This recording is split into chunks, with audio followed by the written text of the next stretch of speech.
Yo, yo, yo, yo, yo. Welcome to another Wednesday show. Tonight, we are going to go back in time. We're going to go down memory lane. It is the year 2005. I got with me tonight Leroy Green. What's good, brother? What's good? What's good? We What's got up, everybody? Super Duper, who is actually the official producer of the show tonight because a lot of these ideas we're going to talk about came from Super. So it's coming from this brother. What's up, Super? What's good? What's really good, fellas? What's happening? What's happening? Y'all ready to get it cracking? Y'all ready to go back in time? Let's jump in the time machine, man. Put your suit on. Put your suit on. So let's go back. We're gonna walk you through one by one, step by step, like we normally do. We want you to come here and be a point of reference of what was going on in the year 2005. So let's start with January that year, gentlemen. You had Let's Spice do it. One, Dying the Ball. You had Pete Rock. I can't find this album, The Elements. You know what I'm saying? The Elements from the Soul Survivor series. I can't find that album, but he came out in January. You got Paul Wall and Chameleon there. Controversy Sells, and then you got Ghetto Boys, The Foundation, who Super Duper will talk about a little bit later as one of his favorite albums in their catalog. So we go to February 2005. Got Bone Thugs. No, I'm sorry, Bone Brothers. Crazy and Busy. Yeah. You got Crazy Bone. You got another group from California. I don't know, Leroy, if you know anything about the Subnoise Mhm. Soldiers. They came out in February. No, I'm not up on them. And then you got True. The Wait, Truth, their last and final album came out that year in February Yeah. 2005. that Crazy Bone album was fire too. It was. Yeah. March 2005, we got C Murder. We got Selly Cell. We got Evidence with an album. We got Beanie Siegel, The Becoming. We got Pimp C. We got Will Smith, Lost and Found. And we got Massacre, which I believe sold either 1.2. It sold something crazy the first week. It might have been, he might have dropped 2 million the first week, or it might have been 1.8. Somebody look that up in the chat. How much did the Massacre sell? Massacre went crazy. I don't know how many it sold, but I know it went crazy though. All right, April.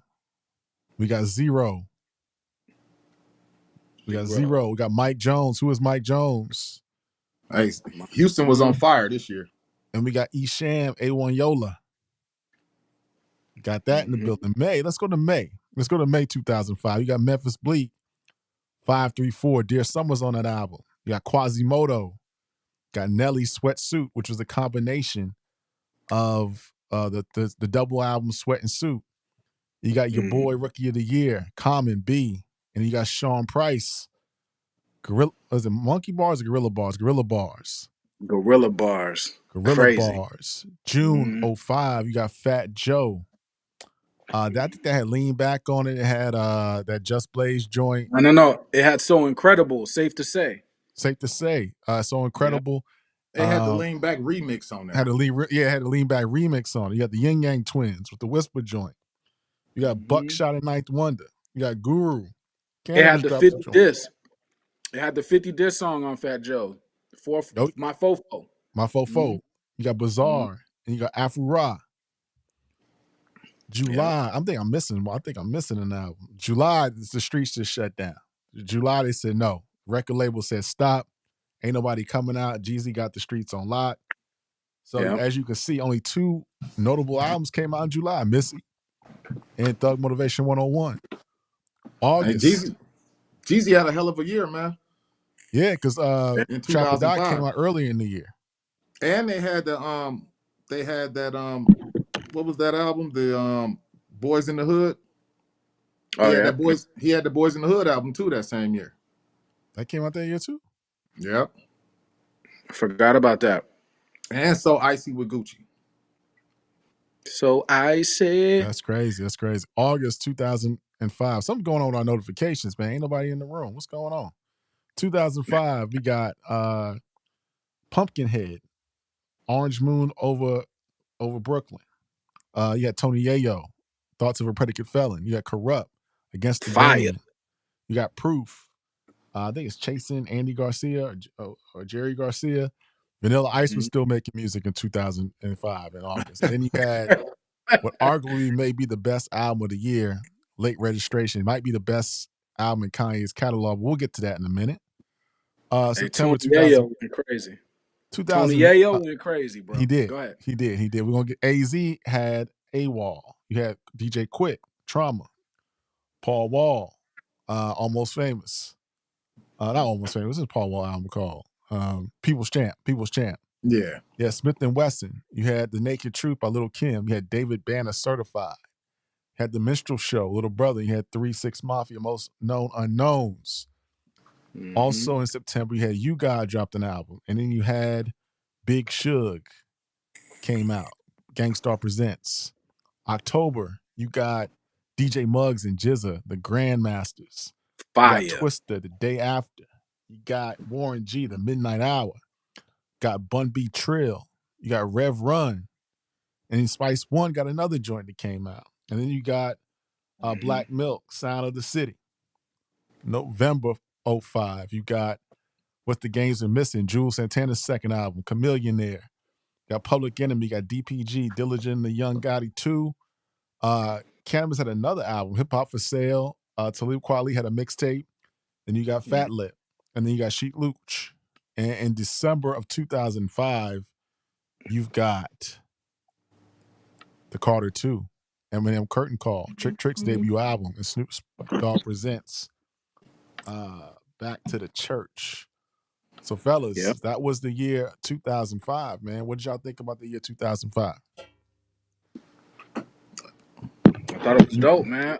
It was fire. Now I think there's stuff going on in the underground too. You know what I mean? One Below, rapper Big Pooh. I don't know if you mentioned Jim Jones too.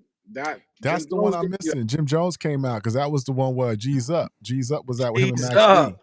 D. G's up. Hey, I Harlem. missed that one. My bad, Capo. Harlem. I missed that one. They try to say he's not from Harlem.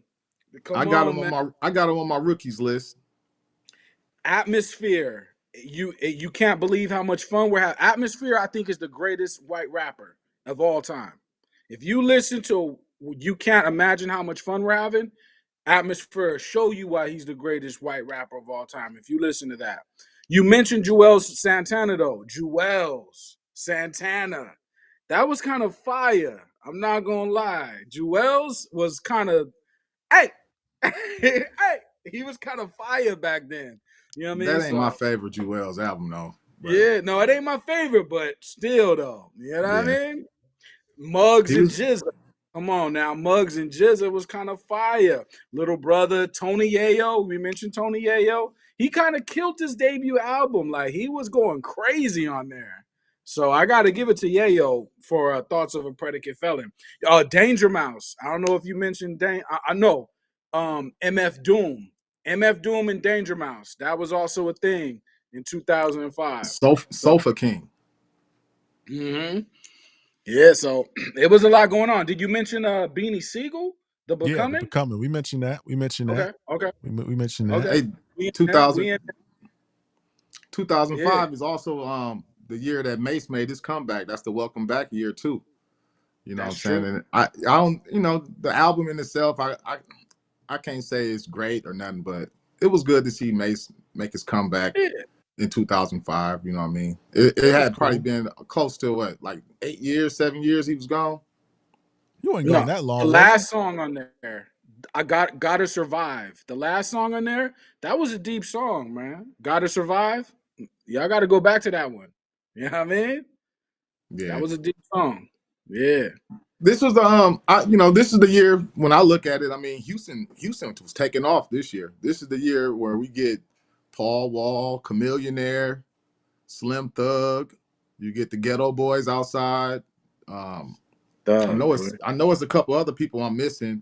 But yeah, Houston was definitely I would say probably the hottest. They was the hottest city at the time in 2005. I can't think of anybody else from anywhere else that was making as much noise as the Houston guys was back in 2005. Nah. So shout out to Houston, man. Yeah, Houston. I mean Atlanta. Yeah, but not like Houston though. I mean, I was riding around with Blue Da Vinci and BMF, so I'm in the car with BMF, and they was popping. You know what I mean? But they ain't from the South though. They from Detroit. They just kicking. True. I think Jeezy had the South like on. It was Jeezy, maybe David Banner, and it was the Yin Yang Twins was popping. You know, they were bubbling down there. But to Yeah. Super's point, like to Yeah, be like on the map, Houston came out real crazy. But Jeezy just had he the did. whole South. Jeezy just had the whole thing. It was not. That's why you look at July. Just only him and Missy came out. Nobody was even daring coming out in July because Jeezy just had it. No, You know what I mean? Yeah, no, but y'all Jeezy both had. right. Y'all both right. They both on fire. Houston and Atlanta, really. I mean, you know what I'm saying?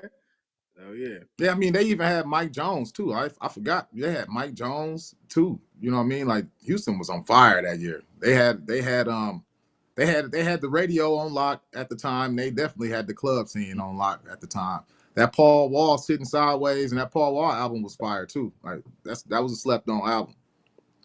Crazy, Mm-hmm. crazy, crazy. Three. So we're gonna talk about the songs a little later, but three songs really had if you was outside, it was three songs that really got things popping. And you know, y'all can laugh all y'all want, but the Whisper song by Yin Yang got things popping. Yes. Oh yeah, for Uh, sure. For, So Seductive by Tony Yayo had things popping. for sure. What else has 50 had a couple that were bubbling. You know what I'm saying? Hey, this another one for sure. It made one of the other lists that I got on there, but that Trillville Some Cut. That shit Yeah, come Yeah. on with the bed squeaking. That was Mm, everywhere at that. Like you that was couldn't go everywhere. nowhere That at was that time. everywhere. That was everywhere. That was it everywhere. But the was. craziest thing I ever seen in the club, or the craziest time in the club, was when Jeezy "Get Your Mind Right" would come on, and you see people going just absolutely insane. Yeah, That shit was just wow, just yeah. crazy. Hey, I mean, Jeezy definitely yeah. birthed the whole movement of ad libbing. Jeezy has some super like catchy ad libs that still really sticking around today. I mean, you still got you still got Hey. yeah, you know what I mean? You got his little laugh, his ha ha, you know what I mean? Like Jeezy put ad libs on the map for Ah, sure. yeah. Yeah, Jeezy was the ad lib king. He was definitely the ad lib king, man. Jeezy was a But fool, man. I never met Jeezy, but everybody else in around that circle, I was around at the time, and it was popping. You know what I mean? And just I mean, I gotta say, BMF was more like street culture. Now the music was popping as well, but the BMF umbrella was so vast that when you would see these guys in the club or wherever at the hotel or wherever, it would be somebody from every city that would be with them. So their umbrella was vast. So the reason why I say that is because you have radio connections, DJ connections, concert promotion connections. It's all there. You know what I mean? So, they were transitioning from the street to music, but Jeezy delivered. You know what I mean? That Thug Motivation 101, that was a serious album, man. You know what I mean? That was you a serious album with serious bangers, Jeezy and Gucci, just in itself, those two making their debuts that year, and then having association with um, I want to say Gucci was originally supposed to be a part of Boys in the Hood. I want to say he Mm. was He originally supposed was, to be a part of it, he was, and but I think he moved out, and they replaced him with what's my man's name? What's my dude's name? You know what I'm talking about, Super. is it I can't remember. I can't remember even Yeah, who the I other can't guys in recall it their like that names. now. Was it? It wasn't Jody Breeze, was it? Wasn't Yeah, Jody Jody Breeze in that Breeze. group? Jody Breeze Yeah, was in that group. yeah, Jody Breeze. yeah, Yep. yeah. Hmm. I can't remember. I can't remember all the other guys right now. But yeah, Gucci and Jeezy, man, that they whole beef is it remind you of 50 and Game when you really think about how great they could have been together.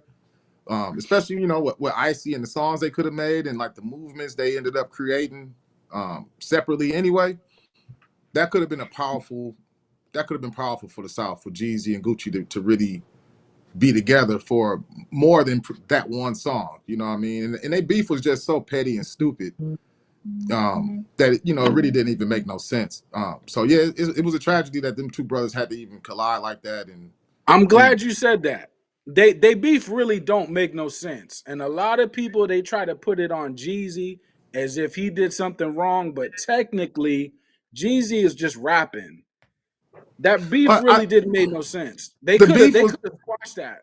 You know The what I beef mean? was really supposed to be about Jeezy not performing so icy at shows, and not really showing up to perform. And so Gucci Mhm. was kind of salty that Jeezy wasn't performing. And that's really how the beef started. It started over Jeezy not performing so icy at Mhm. shows with Jeezy, and like promoting the song and making it more popular. So Yeah. Gucci was salty about it. But yeah, but for somebody to die and for them to have street beef over that, it was just ridiculous, man. And they made one of the best songs of 2005 at the time. At least it was popping. I don't know about the best, but it was definitely a popping song.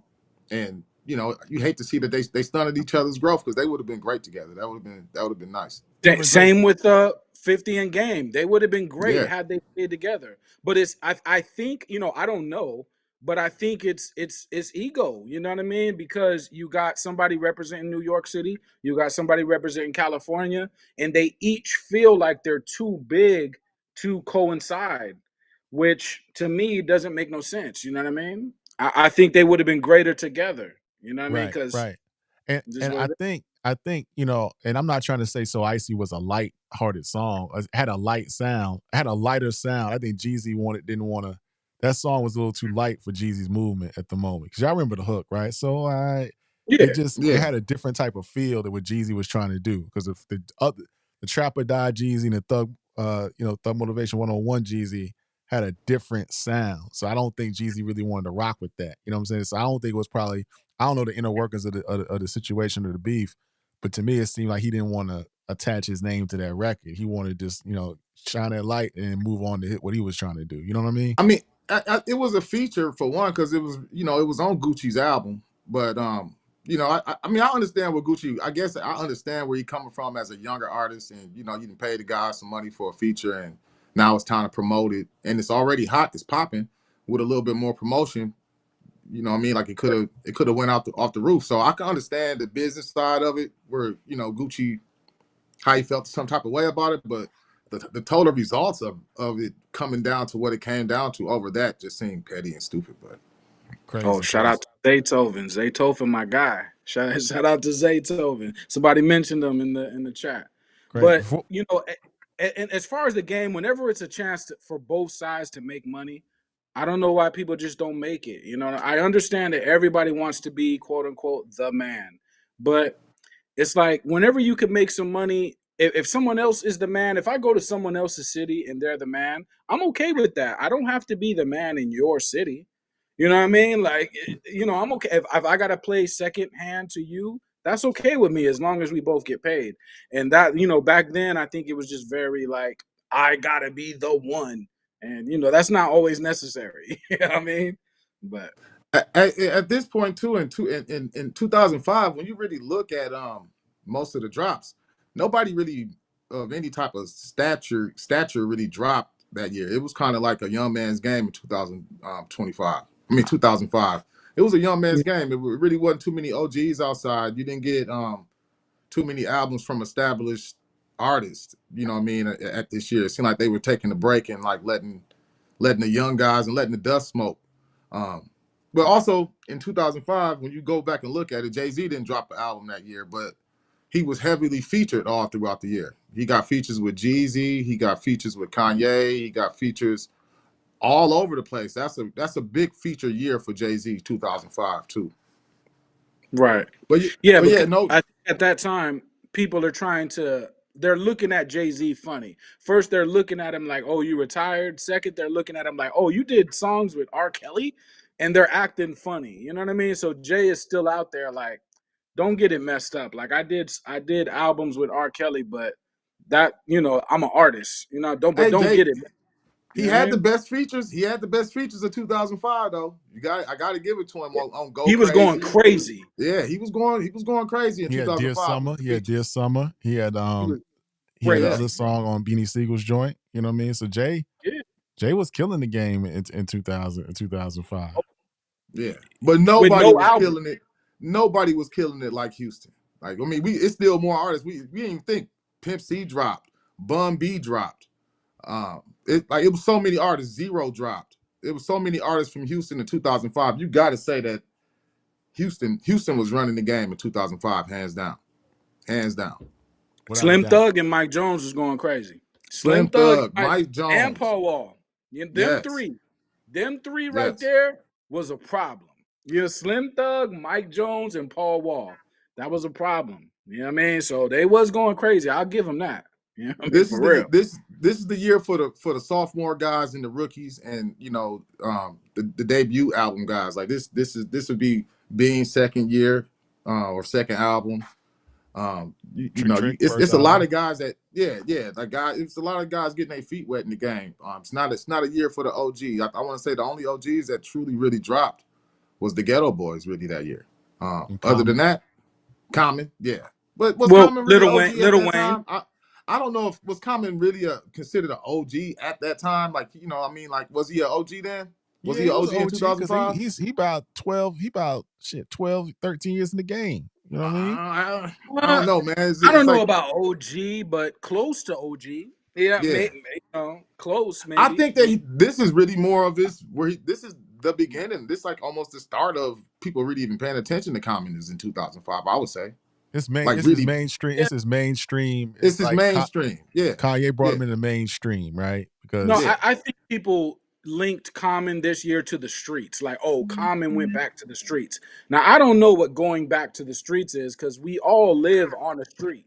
But I think this year they were like, oh, Common got back into a street bag. He got out of his experimental Erica Badu, so in love, light the incense. You know what I mean? He got out of that bag and went back to the street with B. So that's what I think people was looking forward to, because it wasn't Electric Circus. When I like Electric Circus, I know people don't like that album, and I understand it is weird, but I like Electric Circus. I like going so far out that it seems ridiculous. But B is when he comes back to like, okay, we're gonna get back to some street music, some hardcore drums, some hardcore beats, some street themes. We're gonna take you to Chicago, and that's what I think people appreciated with Common in that year. You know what I mean? But Little Brother too in the South. Little Brother Yeah. is the South.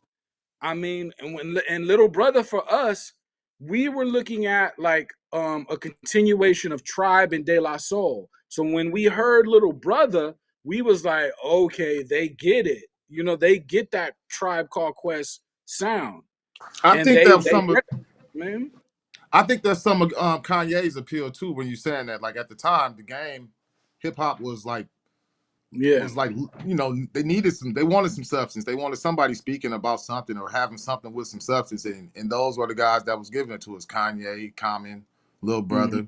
And where yeah, it's for 2005. Honestly, it's not a very good. It's not a substance year.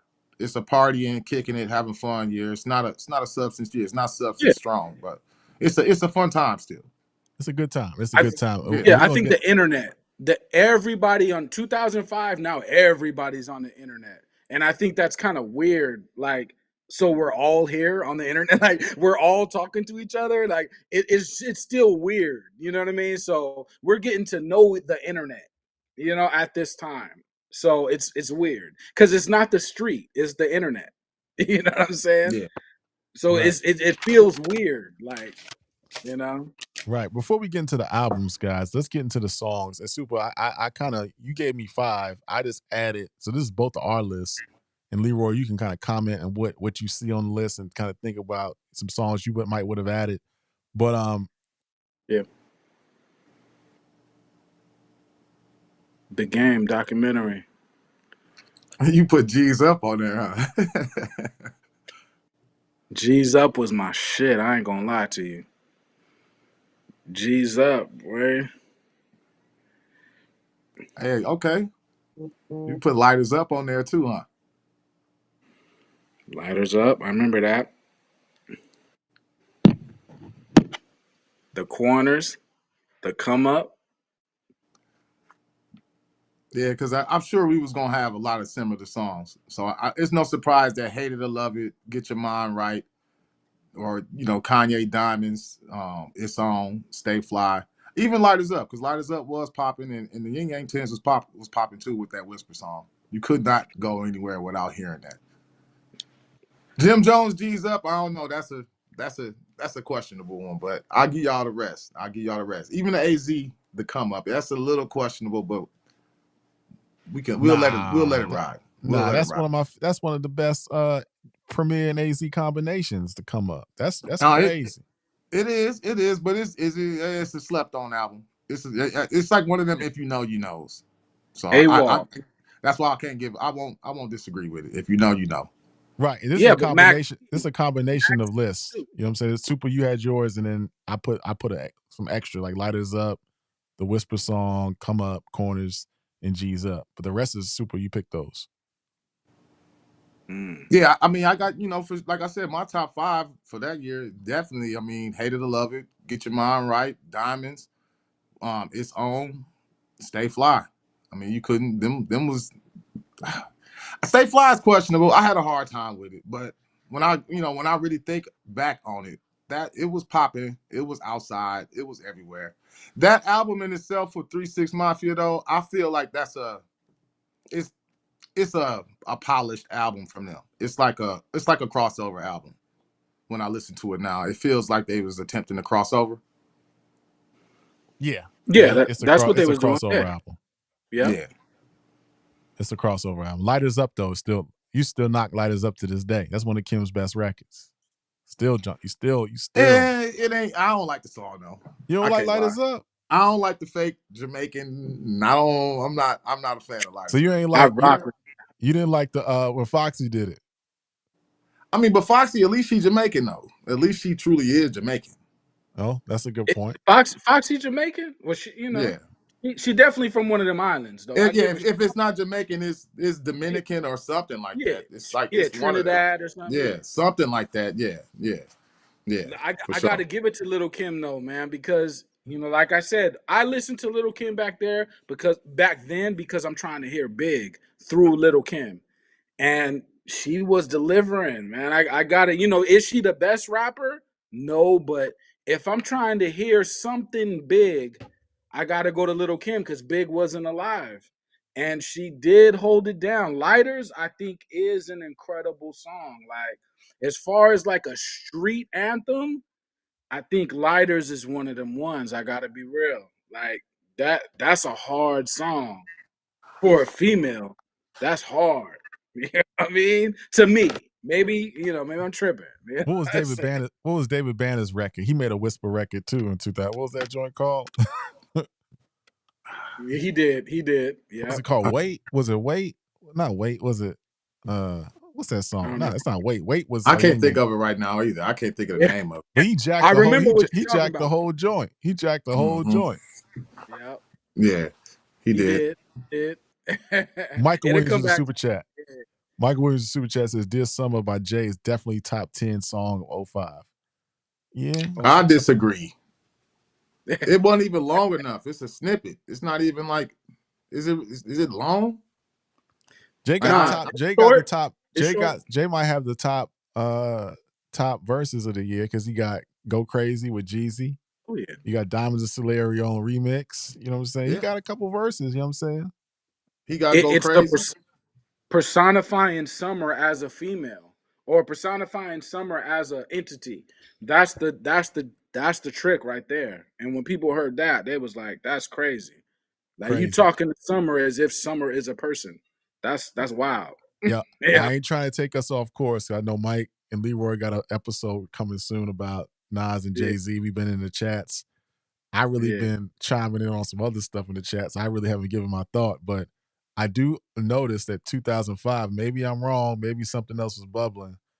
I really don't see a lot of Nas in 2005. Am I missing something? He got a handful of features in there too. In that He year. did. He got a handful. He might got a single. He might got a single. I know he was on the Game album. He was on the Game album. He was on Kanye album. Yeah, Nas he's around low key. He was around, but his feature game wasn't like Jay's in 2005. I can't even front. Now Nas my goat. I can't even front on him. He didn't have the features like Jay did in 2005. Specifically that year, no, he didn't. Okay. I'm just bringing that up for observation.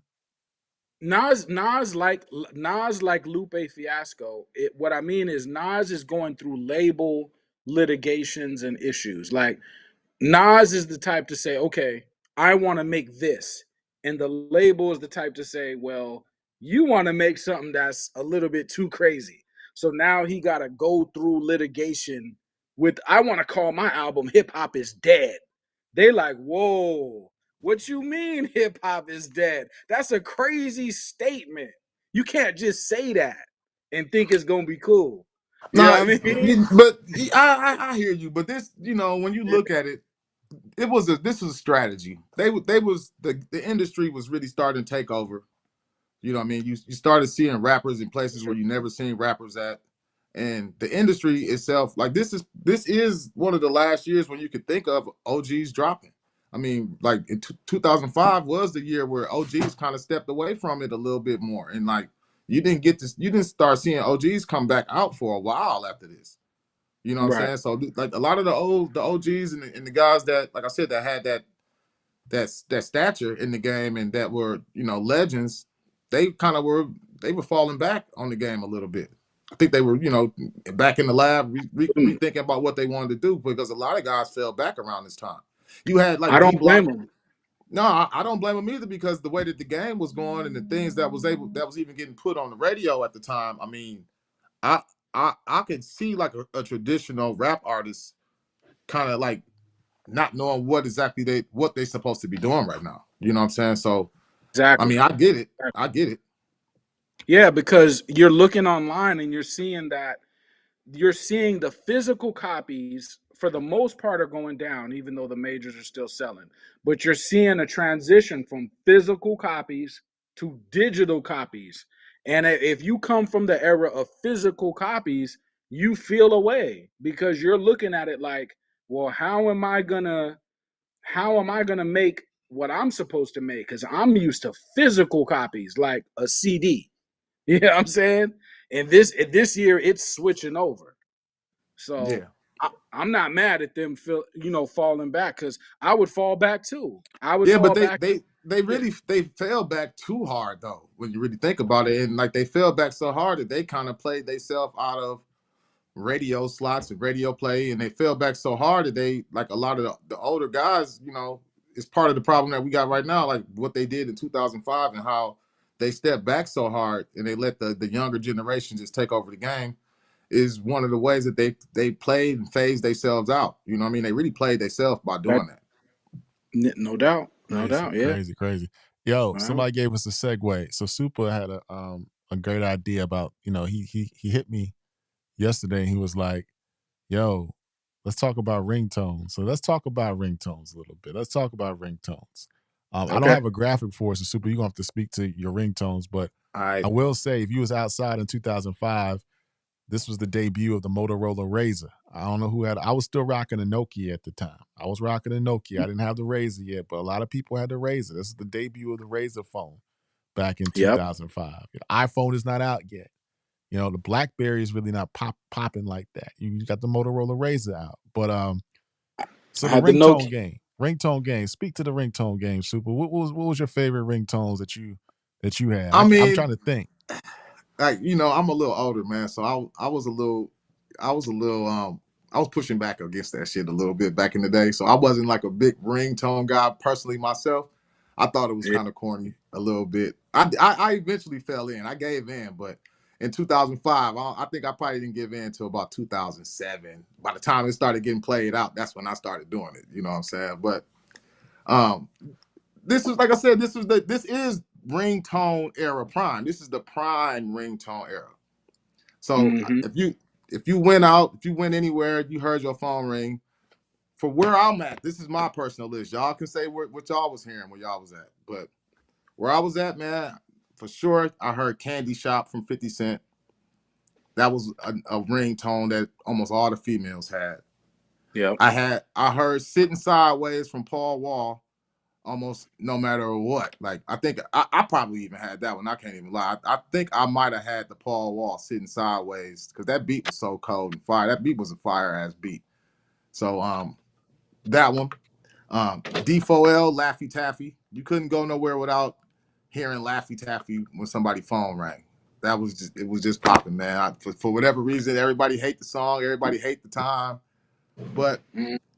at one point in time that it was popping. I want to say D4L went platinum, didn't they? I think they did. I think they went platinum or I want gold. to Yeah, they say Yeah. they probably went did. platinum. I want to say they went platinum. You know, that's how much it was popping. So if you was outside, you heard people phone rings. You was hearing that dunk dunk dunk dunk. Yeah. And then they even remember like they even had like the computerized versions where they didn't even have like the real music, but they had like the computerized version of the ringtone where it was like fake. Y'all Yep. remember when they was doing Right. I that? think I remember that joint was like digitized or something. It Yeah, was it was like crazy. digitized. They even had that digitized up, so you couldn't go anywhere without hearing Laffy Taffy when somebody phone rang. Lovers and Right. Friends, Lil Jon and Usher was another one. Every female I knew had Lovers and Friends as their ringtone I at the remember that. time. You know what I'm Yeah. saying? And for sure, Trillville some cut. That bed squeaking, man, is classic, man. That bed speak that bed Hey, that squeaking is song was classic. fire though. That song was fire. I want to say that song, the popularity of that song is strictly because of the squeaking of the bed. Like Gotta be. I don't think a sound effect ever carried a song so hard as that squeaking of the bed. No So doubt. that was Yeah. another one of them, definitely a top ringtone of 2005, y'all. If you got any more, put them in the chat, but for sure. Put them in the chat. I mean, was that it was the ringtone era, but were we rocking the ring back? When somebody called your phone, was the ring back popping back Oh then? yeah. I had drive slow. I had drive slow as my ring back. When you called me, it was like drive slow, homie. That was my ring back. Yeah. Hey, a lot of people too. Shout out to Chameleonaire. They had Riding Dirty. You know, Riding Dirty was a popular ringtone at the time. It's crazy. I, For sure. Ringtones to get you caught up. Real quick, let me tell a quick little story. I remember I was chilling with a shorty one time, right? And I guess she was creeping or whatever, right? Because we was chilling, her phone kept ringing. And I was like, who was that? You know what I'm saying? She was like, oh, that's my mama. But every time her phone would ring, it'd be like, baby boy, you be on my mind. The Beyonce. So I'm like, what the hell is this shit? So I kind of put two and two together, you know? yeah, not your mama. That's not your mom's, man. Hey, It's not your for mom. sure. Hey, because you could have different ringtones for different people Right. that called. Yeah, Right. Right. yeah. So when Right. mom called, it was a regular ring. You know what I mean? When the phone call, I was like, all right, I got you. I got you. I know what time it is.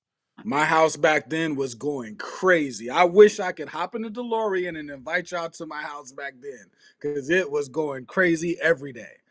Hey, But I want to say the parallel I want to make to ringtones now and to today is artists make your money. If you got a chance to put your song on a device or on some computerized thing, make your money. Like back then, I was a little anti. I'm not gonna lie because I'm thinking it's a watering down of the culture. I understand that, but we're still in a technological age. Like artists, make your money. Take your song, put it on a bunch of different devices, a bunch of different platforms, and make your bread. That's what it's there to do. You know what I mean? So, hey, on the low, man, I almost wish ringtones would come back. Because now everybody got the same phone ringing. mhm. You know what I mean? Everybody got the same thing. So as soon as somebody phone ring, everybody checking their phone because now everybody got the same rings, phone ring or whatever. You know what I'm saying? Right, So right. yeah, Yep. I kind of wish ringtones would make a little bit of comeback, man. They Hmm. should. Make your bread because you only have a window of time to make your money, and it's like a lot of people, a lot of times as artists, we look at it as like, nah, I'm not gonna play into the digitization of my music, and I'm a real artist. It's like, man, if you don't make this money while it's an opportunity for you to make it, you I don't think know, the artists. I don't think the artists would be. I don't think the artists against the ringtones. They was making money on the ringtones at the time. I think something. It's like something that's just, I, for whatever reason, it just got played out. I don't really know what happened or when it happened, but all of a yeah, sudden, ringtones just became played out, and now everybody want to hear ding ding ding ding, or what I yeah. mean. The same. Everybody got the same ring now. Everybody So got the They same at ring. work. They at work and they don't want the bed squeaking sound while they at work in yeah, front of their you right. manager. That's Everybody It got really was, what it hey, it was a little ghetto. It was a little ghetto to is. have your phone ringing. You know what I'm saying something inappropriate and crazy at work. Yep, So yeah, you're right. that's what it That's possibly is. what ended the ringtone.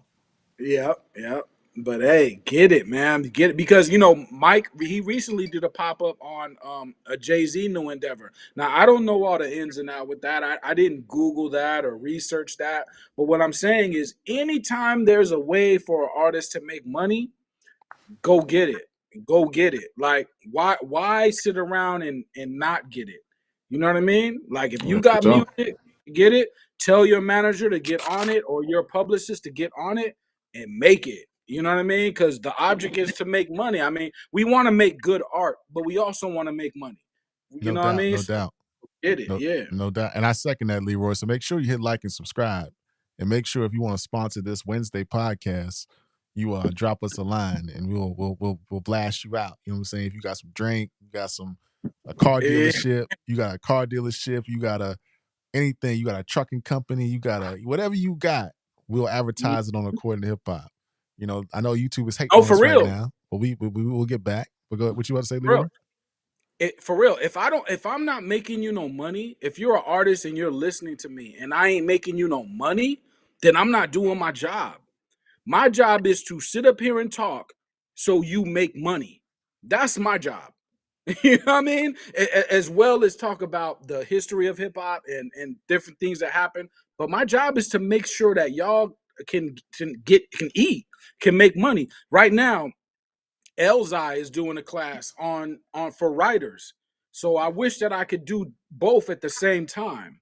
You know what I mean? But what I'm saying is I'm supposed to highlight things that y'all can make money off because I know the reason why you making music is because you want to make your bread and you want to get out your situation.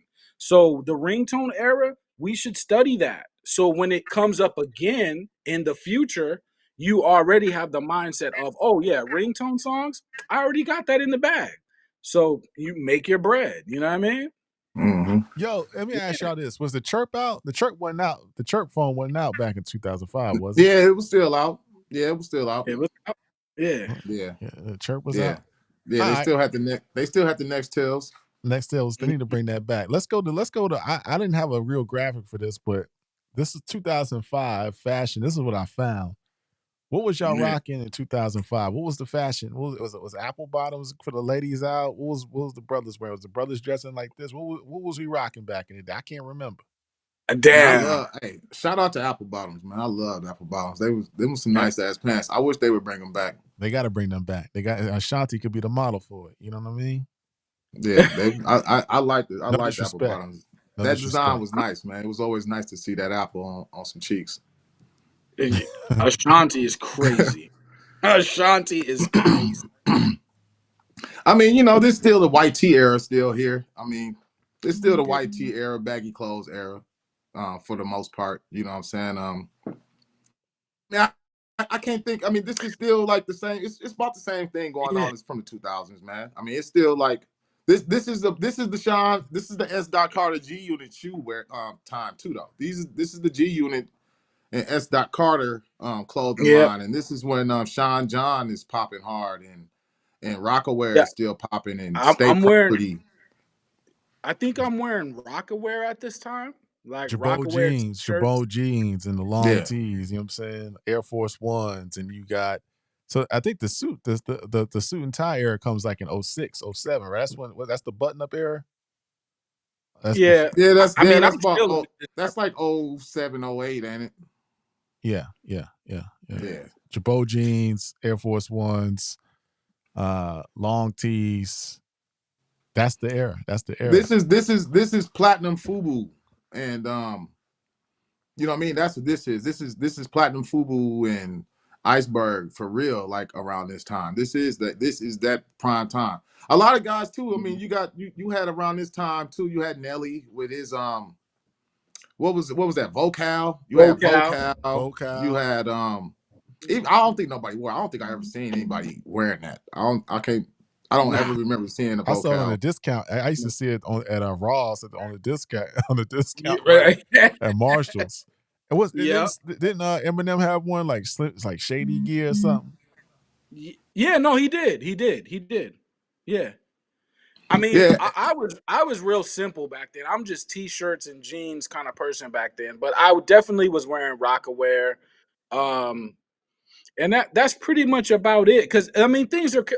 What I mean is, you have a bunch of different labels, but they're really making T-shirts. So whatever you're wearing is just a different T-shirt of that. You know what I mean? That's the only as far as my view on the West Coast. You could either have a Sean John T-shirt, Rockaware, a Nietzsche, or it's just a Mecca, T-shirt. yeah, Mecca. I had a Mecca joint. Mecca. Yeah. Yeah.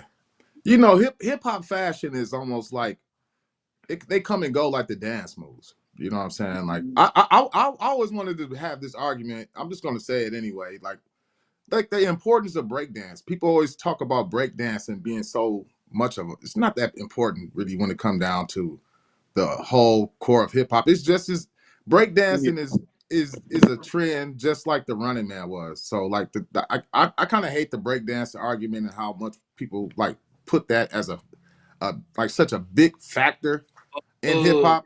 That was a big factor for me. I'm sorry. I think it was just as much of a big factor as the WAP was, or the Tom and Jerry was, or the Kid and Play Dance. I mean, and then it didn't even last that long. Like people didn't even break dance. Like, but it's still here. It's still here. Super. It's at the Olympics. It's at the Olympics. It's at the man, Olympics. Ain't nobody of the culture really caring about breakdancing. I don't. Breakdancing. Put a one in the chat if you older. breakdance. Who breakdancing? Ain't no black people breakdancing no more, man. The breakdancing, I when the breakdancing left, I was sad. I ain't gonna lie to you. The breakdancing was a thing. Now I grew up on like the Leroy, you was 5 when breakdancing left. You wasn't sad. You was no, I wasn't 5. You was 2 years old. You was like 2 when breakdancing left. When breakdancing left, I was like 12. I was like 12. So no way, how old are you? 60, Leroy? Bro, I'm in my early 40s. I'm in my early 40s. Like I said, I'm 44 years old, bro. Breakdancing, breakdancing was gone by 1980. By the time Rakim came out, I don't think nobody. Hell nah. Nobody. Breakdancing was gone. B2K brought that shit back, didn't they? Breakdancing was gone. By the time Rakim came out, black folks was not breakdancing. It ain't even no breakdancing in the Move the Crowd video. They not even breakdancing in that. They doing the WAP and they doing other dances. Breakdancing is already played out by the time Rakim come. I think breakdancing was gone in 92, maybe for black folks. 92. No, in 92. 92. Hey, in 92, right? 92, I was in 92. I was in middle school. Yeah. And the only people who used to break dance was people that used to wear them Jinko jeans. Remember Jinko jeans? Y'all remember them? Them big jeans that the Latins used to wear with the crowns and shit on them. Them was only people break dancing in 92, bro. Nobody was breaking. Breakdancing is hard to do. That's why I miss it, because you can't just do it. Like, you actually got to know what you're doing or you going to look crazy. That's what I used to like, because I wasn't the best breakdancer. I used to look ridiculous, but I was a little kid doing it, so I got a pass. But it was hard to do. Like, you can't just break dance, you know what I mean? Like, that shit's hard. You know what I'm saying? No disrespect, but I'm glad breakdancing died before I was ever in the club to see anybody do that shit. I would have been so embarrassed to see a dude breakdancing and spinning on his back in the club and shit. So, shout out to breakdancing, but I think it's an overrated part. Like, people give it too much credence, man. It's just a fad that was here for a little minute, man. Just like the big T-shirts and the skinny jeans. No, and the WAP and the Running Man. Listen though, the reason why I give it props is because you remember when martial arts was a fad. Like, we grew up watching kung fu movies like the Wu-Tang Clan, so we was all doing kung fu on our little brothers, on our cousins. We chopping them up. You know what I'm saying? But breakdancing is right at the same time we're doing kung fu moves and we're doing wrestling moves. Like, I'm pretending I'm Ultimate Warrior, Ric Flair. I'm jumping off the top rope of my little brother. Yeah, nigga. So these are all moves we was doing at the same time breakdancing is going on. So that it just brings back those memories. You know like I said, I don't want to try. Don't get me wrong, y'all. I don't mean to shit on breakdancing, but I'm just saying that I think it's like the people overrate the importance of it. It's not that important. Just like graffiti. It's not. What you feel about breakdancing, and shout out to the graffiti artists. I ain't trying to get my hip hop card revoked, but the graffiti morphed into something else, right? It became it didn't it was art in the beginning. Now it turned into some gang tagging, and now as you get older and you start owning things, man, that's the facing property. It's driving property value down. It ain't even about the art I was anymore. there for that too. Like I was there. I was there for when the graffiti artists used to walk up to the gangsters and be like, "Yo, y'all niggas quit tagging our buses or we gonna mess y'all up." And the gangsters would be like, "Well, it is what it is." Like I was there during that conflict between real graffiti artists and gangsters and them clashing on the back of the bus. Like I was on the bus. Like Hey, so like, I relate to that era. You know what I hey, mean? I relate to it too, Leroy. Don't get me wrong. Like my cousin, my younger cousin, R.I.P. God bless the dead, but he was he was part of a b-boy crew when we was like 4 or 5 years old. Yeah. They used to come. He had an older group that used to come pick him up, and they used to really do breakdance battles. They used to really go, and he was their little homie. And so, Yeah. it was like always a showstopper when they had the little 4 or 5 year old come out there and kill kill the crowd. So, Yep. I'm not, don't get me wrong, breakdancing is definitely culture, but I think it's overrated when, people always I hear you. bring up, Yeah. I just think it's overrated when it come down to the Overall importance. Yeah, it's not important. that important, man. It's like hip hop Well, would have yeah. been hip hop without the breakdancing. That's all I'm saying. Yeah, Right, that's true. That's true. Yeah. right. Here's a But super I chat real think those quick. things need to come back though, man. Because as far as the art goes, like we stopped drawing. Like, remember when drawing used to be dope? Like you go to the class and somebody would be like, "Hey, check this out. I drew this." And you'd be like, "Damn, that looks kind of crazy though." Like drawing is not a thing no more. You know what I mean? Yeah, that's So true. It's crazy. It's crazy. yeah. Tater Tots 00 with the super chat says "Rising to the Top" by Sean P was the best song of 2005. Featuring Aguilar, right? Yeah, Mm. that's an And interesting we take. gonna give it all that we got. Crazy, crazy, Yeah, yeah, crazy, crazy, yeah. crazy, crazy. Before we segue into the albums that Super has identified as the top albums of 2005, let's talk about to the other side of the art real quick. Let's talk about movies that came out in 2005. Mm. And Super came up with this list. You had Beauty Shop, Queen Latifah, kind of like a play on Barbershop. You had 50s biopic, Get Rich or Die Trying. I kind of liked that. That movie was dope. A lot of people didn't like it, but I No, like that movie. that was Uh, fire. Yep. Hustle and Flow. Shout out to my folks in Memphis. Hustle and Flow. Kind of put 3-6 in the mainstream. You know what I'm saying? Are we there yet? Little known history fact about Hustle and Flow. Nominated for an Oscar, Terrence Howard. Then you got Four Brothers with Andre 3000, Tyrese, Mark Wahlberg. I forgot the other cat's name. You got Roll Bounce with Nick Cannon and Bow Wow. You got Hitch with Will Smith. And I used to have a thing for Shawty back in the day, Eva Longoria. So yeah, shout out to Eva Yeah, Longoria. yeah. Eva Hey, Longoria, she used to date my homie. Like they used to go on dates. You know what I Dang, what mean? happened? Why you let he He's a couldn't he real could one. No, he I couldn't mean, well, she was a good girl, and my homie was kind of a real guy, so she couldn't mix business with, you know what I mean? Like, but Eva Longoria used to date one of my homies. You know what I mean? Back in the day. No, I'm So, sorry. I'm sorry. Not Eva Longoria. That's Eva Mendez. My bad. Eva oh, Mendez. Eva Mendez. Sorry, yeah, I don't really know her like that, but still, she No was doubt. hey, it was Hollywood. Yeah, you know. hey, that's when we think about it, man. Like, what happened to the rappers being in movies, man? What happened? Why did the rappers fall off? How come that's not like a lane anymore? I can't remember the like last hip hop guy that really trans over. You know what I'm trying to say? Yeah. That No. made that Transition switch. to movies. You gonna Yeah, see like that. You gonna see that that. I hasn't think Fat happened in Joe a did. Fat long Joe did time. some acting.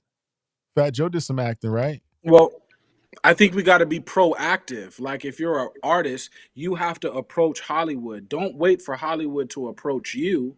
Actually approach Hollywood because Hollywood is winging it too. Like they know what they're doing, but at the same time, they're always looking for something new.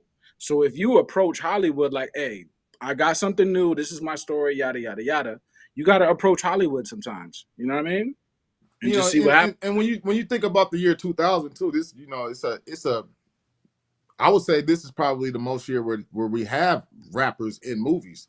and actually like serious, actually being taken serious, like as stars, and actually making movies where they the stars, or they, if not the stars of the movie, with major roles in the movies, to where that they actually putting themselves on the map. A lot of these guys established their career further from that, just from being in these movies. You know what I'm saying? And like I think you rightly were when you say that a lot of these guys, they not. I don't know Yeah. if they. I don't know if it's like done on purpose, because it seemed like back then it was purposely done to make sure that a lot of movies had hip hop artists in it, especially in the year 2005. I don't think we can go through another year where it's this many hip hop artists in movies. You know what I'm saying? You had, I mean, even guys like, I forgot the movie, but I want to say Mos Def made a couple movies and was in a couple movies around this time. You had Andre 3000 being a part of some big movies at this time. You Four Brothers. I want to say he was part of Be Cool. You had go ahead. The people in the people in the music, in the movie industry, they grew up on hip hop. So it's like there is a connection. They grew, and people in Hollywood, they grew up on hip hop. And I think we need to make a bridge there, and we need to approach them. If you remember when Lupe Fiasco was just on the show, right? And I said, well, I'm writing for Droga's Waves, the screenplay, and he was like, "Nah, I already did that." So if y'all, what you see with that little interplay, right there was what I was saying was we should approach this market. Even though he said he already did it, and he did already do it, and I already knew that. You know what I mean? But what I'm saying is, as hip hop, we should approach Hollywood, because the worst thing they could say is no. That's the worst thing they could say. A no is not going to kill us. You know what I mean? If someone says no, we're like, okay, we'll just try again tomorrow. Like, but we need to approach Hollywood, because a lot of people in Hollywood, they grew up in the 90s. So they are the children of hip hop. You know what I mean? Well, a lot of the movie business has moved to Atlanta, and now what you got, the rise of Tubi and Netflix, you can really go independent with this movie thing, and really don't even need Hollywood to kind of make movies. But we got our fourth guy for the Wednesday show in the building. He wanted to chime in and talk about the year 2025. Our youngest in charge, our resident youngster, Servon. How old were you in 2005, Servon? 5? How old were you, brother? You the youngest of the crew. How old were you? I was 15. Okay. Right. How was you rocking back then? What was you rocking? What was you rocking? What was the ringtone? What was life like back for Servon in 2005? Like They say he put his gear on, huh? 2 for $20 at Foot Locker. Yep. Y'all named a lot of joints. Yeah, like this is one of my favorite times. Tall T era. Okay. Exactly. Yep. The album. The airbrush though. You would take your Tall T to the airbrush store, and they right on the Tall T. Tall T 2 for $20. They was on the Jabos here. Was rocking the Bows. I never owned a pair of Bows. I had a pair of Coogis and a couple other joints, but I was never on the Bows when everybody was on it. But I had Jabos. I was faithful to Jabos back then. Yeah, I didn't have the Bows, man. But I used to go into the Walmart and just go get me some Dickies. Go get me a pair of Dickie pants and just wear it with a Tall T. On the West Coast, we good for the khakis, the Dickies. So our dress code is real simple: a clean T-shirt and some dope sneakers, and you good to go. That's all you really need. So that's when our era was simple. Yeah. When y'all think about back to the movie thing, though, I mean, when you think about it, man, like what's the last rapper that really made that transition? Common. Like, Common was. I want to say Common was a little. Was he?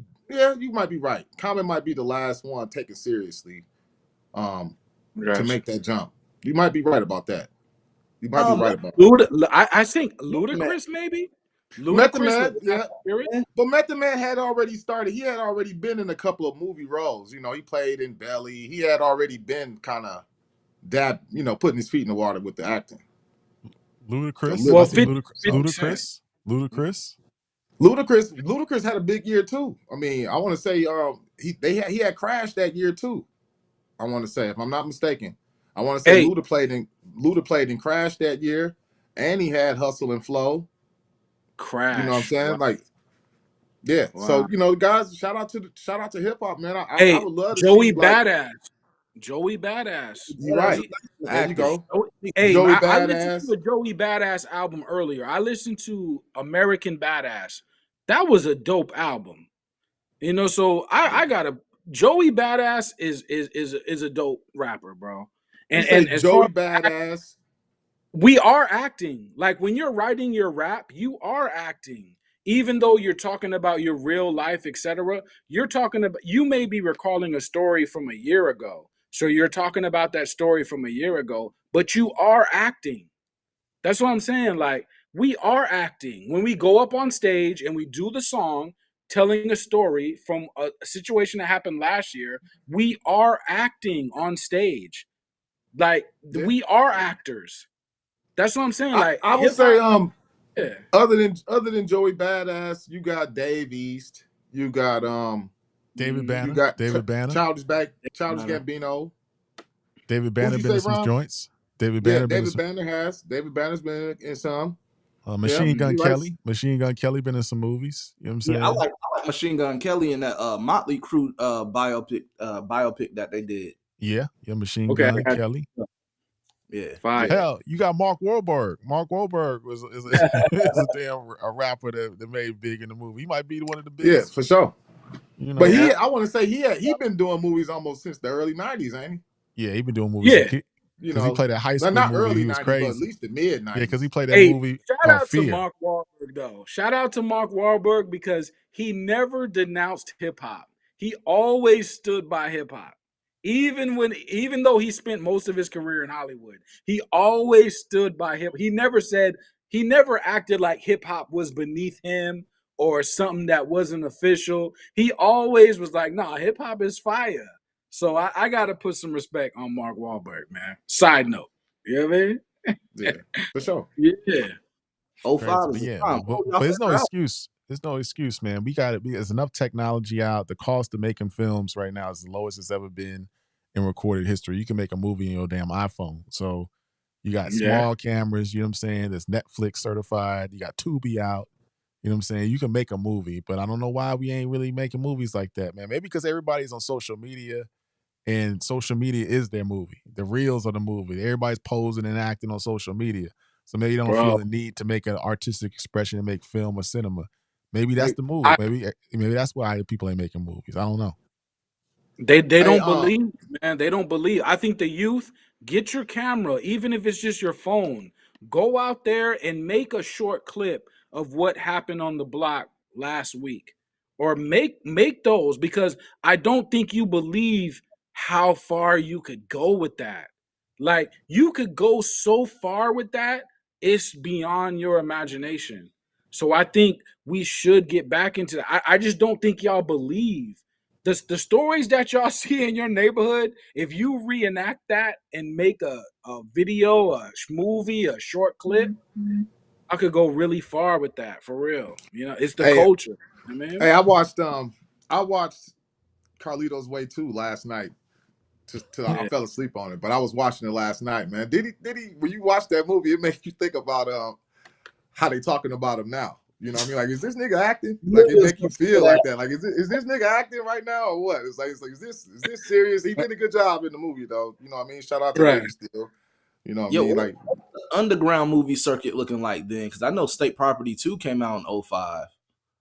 Mm, I can't think of too many really major underground movies around this time that really stick out. I would say back in the day it would be kind of considered an underground movie. It's the only movie that we got on that list that didn't actually make it to the theaters. It was like straight to DVD or theater, or I mean, not theater, but straight to BET or BET. TV or something like When that. did But Belly 2 come I out? know, I know The Rock was putting out joints like what year was Death for Dynasty? that's a good the question. the Damn. the Yeah. Rock was in Be Cool that year too. That was the Be Cool year. The Rock was in Be Cool with Andre 3000. Oh, I was I talking remember about that. ROC.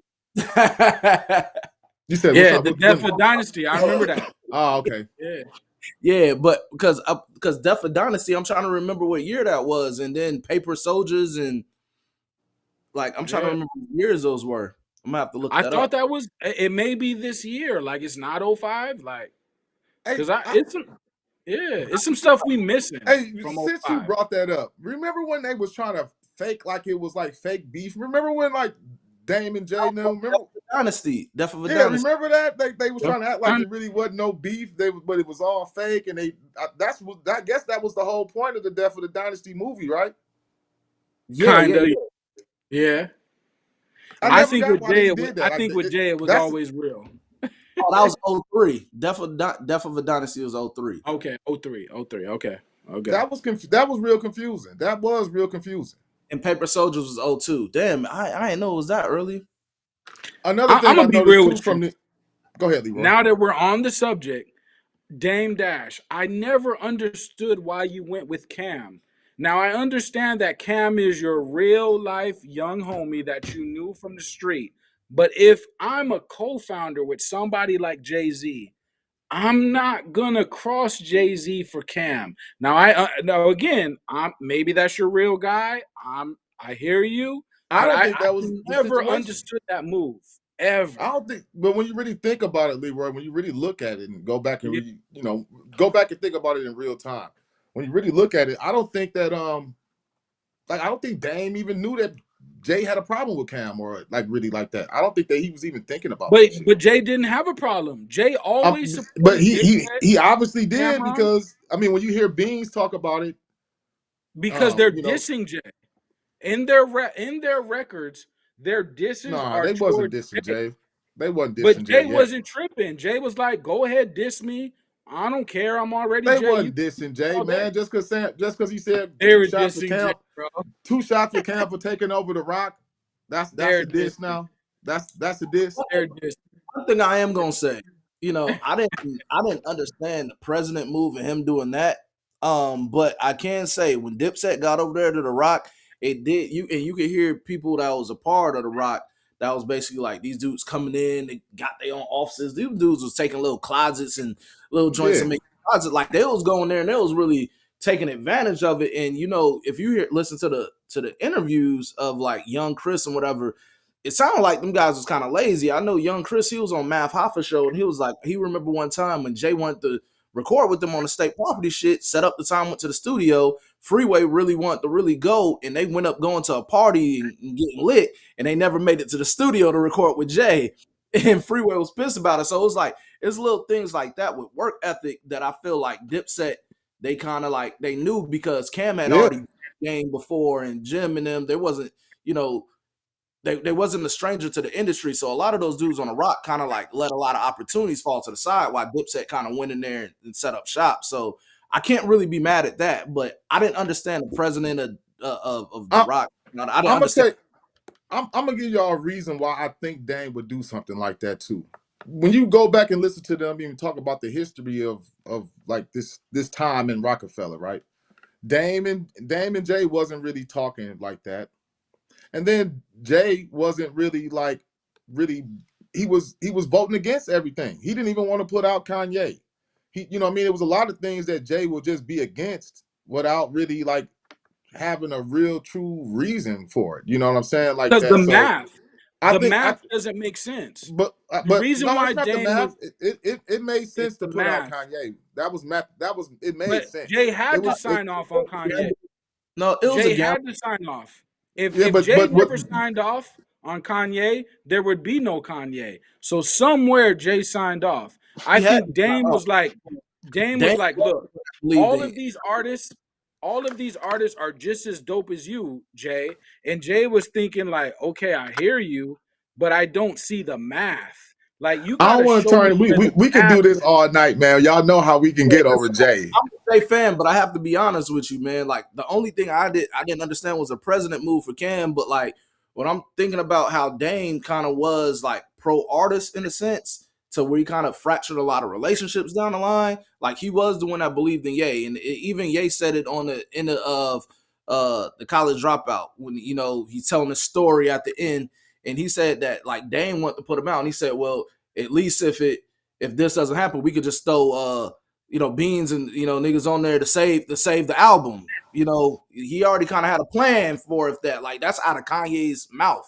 So it's like we know Dame believed in him enough as a rapper to put him out there. Oh, he did believe, but just as a notion, as just common sense, right? Let's say we're all in business with Jay-Z. We're not gonna cross Jay-Z because it doesn't make any sense. Just as common sense. But we talking about bosses though. Dame wasn't. Jay-Z is the boss. It's just like crazy. Jay is the boss. He's the main boss.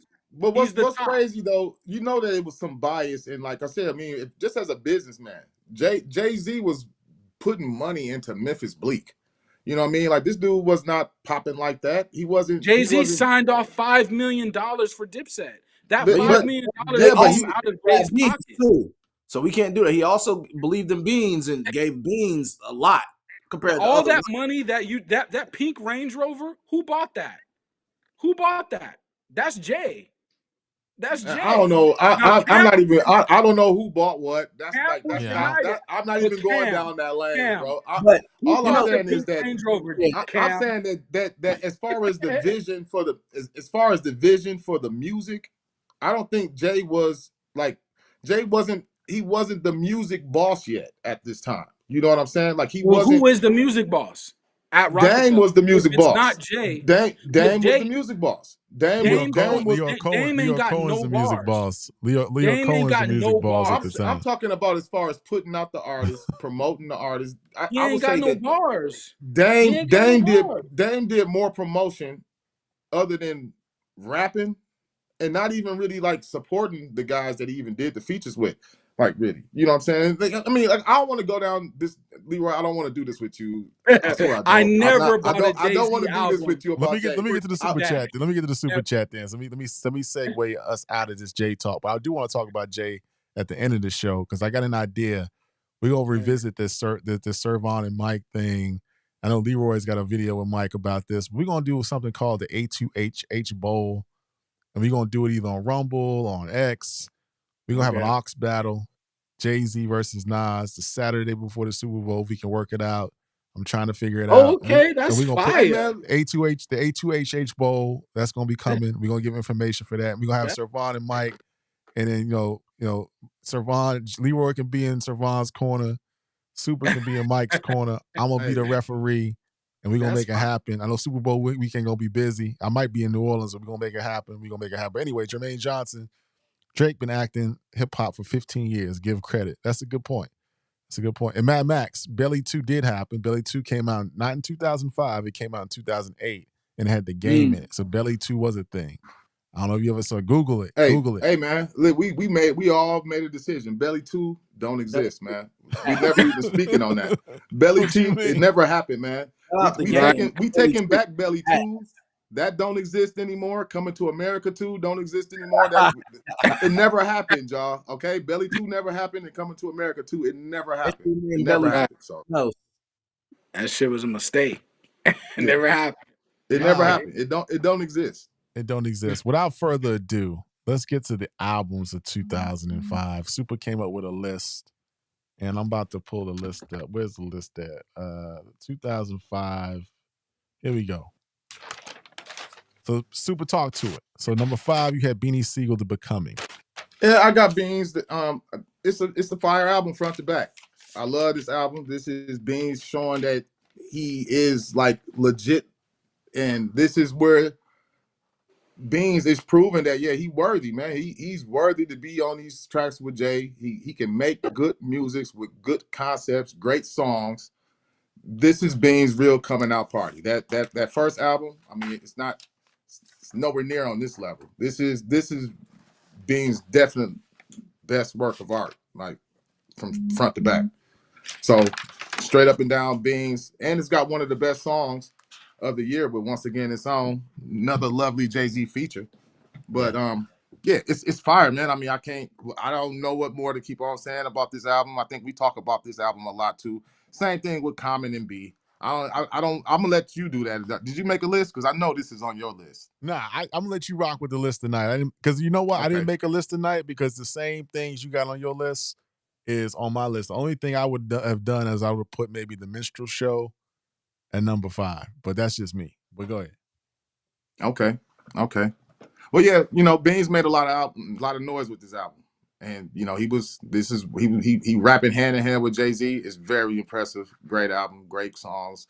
It's an album of good emotion too. I mean, he take you all over the place. You know, he hardcore and he a thug and he'll fuck you up basically. You know what I'm saying? But he still got his mama. I hear my mom's praying. He still got substance throughout the whole album. So shout out to that album. Common, great album. I love the Testify. I used to love that video. I almost put that song on my top songs of the year. I loved Testify at the time when it came out. That video was fire. It was great concept. Great album, man. I mean, what more can we say? Y'all, I know Mike loved this album. You love this album. It's not to deny it being a top album It's of the classic. year. It's classic. It's classic. It's You a know what I mean? classic album. It's a classic I album. can't. Yeah. I don't have to say too much about it. I don't want to. It's classic. I I don't mean, want to it's throw going no Kanye. shade, man. It's a masterwork. I know we talk in the chat about beat making and production. This is This is what production is. This is what. And people are still playing B, but they're not playing it's what other rapping rappers. is. Common is rapping for real. So it's a good album as far as a concept, and like, you know, it's a timepiece for 2005 when you think about it. Like I said, how the game changed. You get this album, you get B dropped in with Laffy Taffy, the Whisper song. You know what I mean? So when something like this comes, you can't do nothing but appreciate it. You know what I'm saying? So one thing I want to say before you continue, Super, on your list, is like it's got like real. It's harder for me to explain it. It's got songs that are kind of like soulful. Like The Corners is a soulful record. You got Testify. You got, I mean, just even the food, right? I walked in the crib, got 2 kids and my baby mama late. That's real talk. That's late registration. That's late registration, but I hear you. No. That's the food. That's the food on B. I walked in the crib, I'm tripping. got 2 kids. You're right. You're right. That right there is crazy. But continue, Super. Number 3 on your list, the Game documentary. I got the Game documentary. I would, after listening to it, I will move it down to the 5th spot. I got Beans' album over the Game documentary, though. I do like the album. Whoa! I do like the album, but Game. Yeah, I got the Beans for. I like the songs on the Beans album. I think it's more substance. They mean a little bit more to me on the Beans album. So I would switch that and put that down at the 5. I like the album, but you know, I was talking with Ron and, like, you know, going back and listening to it right now, it don't have the same type of feel to it, but it's definitely a great album. You got Dreams, Kanye beat, probably one of the best beats of all time. Hate It or Love It, 50 Cent, one of the best songs of the year for sure. How We Do, again with 50. 50 really, you know, it's so much. 50 carried this album a lot. And I won't say carried it, but he owned at least 4 songs on the album. You know what I mean? So, like, you know, no shots, no knock on it. It's still a great piece of work. I mean, Put You On Game is fire. Running with Tony Yayo. Where I'm From with Nate Dogg. You know what I'm saying? Like Father, Like Son. It's a great album. It's just I will put it at 5. It's not the 3rd best album of that year, though. Young Jeezy, Thug Motivation is the classic of the year. It is the classic of the year. Other than Late Registration, it's the other classic that's hands down, front to back, start to finish. The album is fire. I don't think it has a skip on there. It's a classic. I don't know why anybody arguing if this is a classic or not. Play that shit today. It's a classic. Every song on there, every single song. It's one. I put this song. I put this Trap or Die. It's a classic and on the same level of a 400 Degrees to me, where every song is almost fire. You can just let that album ride. You can let it ride. It's a classic from front to back. I mean, what can we say about this album? We can say a lot that ain't been said because people like to shit on Jeezy. So it's a lot we can say. I mean, Standing Ovation, Gangsta Music, Let's Get It. You got the Jay-Z feature. Jay-Z, you know, this is, I don't want to say if he up running around fishing for where to fit in the game at, but Jay-Z fit in very well with this trap shit. I would almost argue to say that Jay-Z might be the father of trap music, to be honest No, with you. Jeezy killed that shit, man. That shit's Yeah, a classic. he Jeezy did. killed that It shit, is. period. It Yeah, is. no, he Last of a killed that. Dying Breed with Trick Daddy. That's probably one of my favorite songs. That and Let's Get It. The Sky's the Yeah, Limit. You know, like I said, the whole album is just fire, man. for He sure. got the ladies anthem with Tear It Up. I mean, it's there. You got the song with Lil Substance with Soul Survivor with Akon. There's nothing that Jeezy didn't do on this album. He got the street shit. He got the albums where he talking with a little bit of sense, and you got what's that? Don't Get Caught, and he's still being very cautionary in the tales. He And killed that shit. it's an underrated album. He killed it. There's no excuse. If this is not a classic to you, I don't want to talk rap to you with you. Late Registration, fire album. I would almost argue to say that this might be Kanye West's best produced, best production on the album It is. from It is. front to back. I don't I know. don't think Diamonds is one of the greatest rap songs I've ever heard in my life. it's probably the one. Leroy, that's in my notes. I can almost Right. argue to say that it might be the best beat of all time. It Yeah. if I you don't- if you doubt what I'm saying, play Diamonds, just the instrumental, and hear how musical every song on here is. Just so musical. You know what I mean? Like, it's a lot of soul on here with Touch the Sky from Curtis Mayfield and the Move On Up sample. You got Drive Slow with Paul Wall. Shout out to Paul Wall in 2005, man. Paul Wall was all over the place, and he was holding his shit down. That might be my favorite song on that album. That or Roses. I love Roses. That storytelling on Roses, and the way that the beat, like I said, that's another one of them beats. It's almost like tribal. It's like a tribal, Yeah. soulful feeling. You know what I mean? And it's like when you listen to that song, it's almost like a movie. That's The way that the music moves through that song, and the way that it take you through, like, it's emotional. You know what I mean? Like when you really listen to it. So, this that's album album of the year. it's Late hands Registration down, is album of the year. hands Like, down, for yeah, especially from a music yeah, standpoint. We it's too Major. crazy. It got everything you want in there. It's got, got Gold Digger on there. It's got We Major with Nas. We got Hey Mama. We got Celebration. We got Gone with Cameron. Heard him say. Yeah, I can't be too late. I'll be late for that. It's Yeah. just so much shit on here, bro. Like, it's probably Soul my samples, crazy. so everything that you want on here. Every single thing that you want on this album. So shout out to Kanye, man. And this might be hands down the best produced album of all time, too, from front to back. It's crazy. It made Kanye West a superstar. This is what makes Kanye Kanye. And without this album, For sure.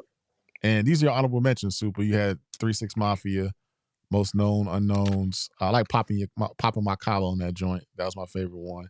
50 Cent The Massacre, Baltimore Love Thing. That's a crazy record.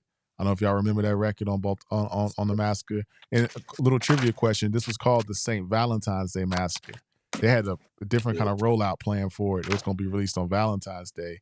The cover was different. I think it was like a red cover with like somebody shot or whatever, but they scrapped it and they called it The Massacre. You got Little Brother The Minstrel Show, and then you had Ghetto Boys, The Foundation. Super, you said this might have been the best Ghetto Boys album of all time.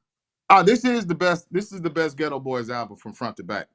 It ain't no arguing about that. Like, as far as songs and substance, I don't think there's not even an argument about that. This Ghetto Boys' 7th and last album. You know what I mean? They went out greatly. Like, you know what I mean? Everybody put work in on the album. I think this is probably like Bushwick Bill's best rapping, as far as being, like, as far as being on songs consistently throughout the album. Now, hold on. Mad Max and Old Baldy. Y'all talking about the Jeezy thing. Before 101 drops, Jeezy has to live up to the hype because he dropped the mixtape. So the hype is ridiculous. The hype is on 100. So he did live up to the hype.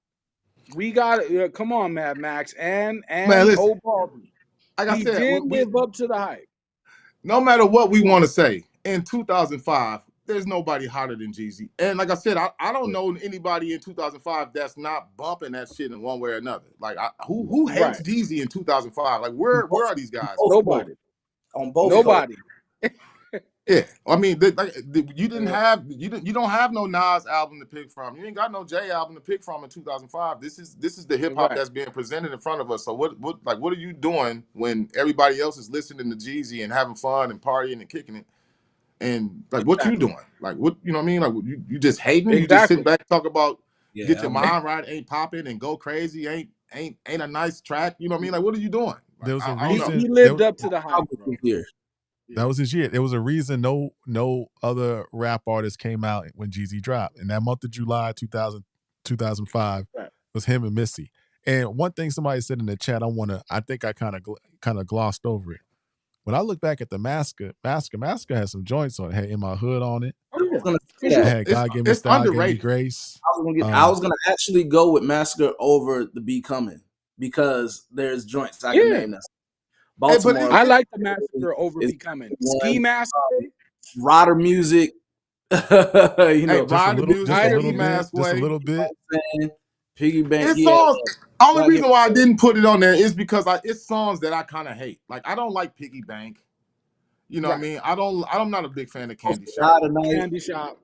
I'm not a big fan of Window Shopper. Gatman and Robin can go. Yeah, I hated Gatman and Robin, but I'm supposed like that's come on. Window Shopper can go too, man. Control, you know. Yeah. But we comparing it to the success of Get Rich or Die Trying, low key. So it's bound to kind of not be that. But Massacre is a good album. It's on its own. Massacre is a dope album. Content sort of still the same as far as, you know, the violent content, but it's kind of an album that has a different theme from Get Rich or Die Trying. It's a little bit more laid back in Sonics than it is on Get Rich or Die Trying. In my opinion. Bit more melodic. It's a little bit more melodic. He's getting his melodic voice on this album. Sure. Like, you know, Disco Inferno is a crazy record. I mean, you know, out of control. But that's like I don't like that. Like, you know what I mean? Like that's not the 50 I'm going. I don't like Disco Inferno. That's not my style of 50. I'm like, give me Ski Mask Way, give me Baltimore Love Thing, give me them tracks. I feel you, but I mean to switch it up. You know, if you out in the club, you want to hear some 50. You know what I'm saying? You want to hear them records, but you want to hear them party joints too. You know what I mean? Yeah. My car was on that record. Yeah. Yeah. But Ski Mask Way is vintage 50. Ski Mask Way, the first song, This Is 50, where you hear the sounds of him opening the car door, where he says, "I'll get out myself and spray this shit."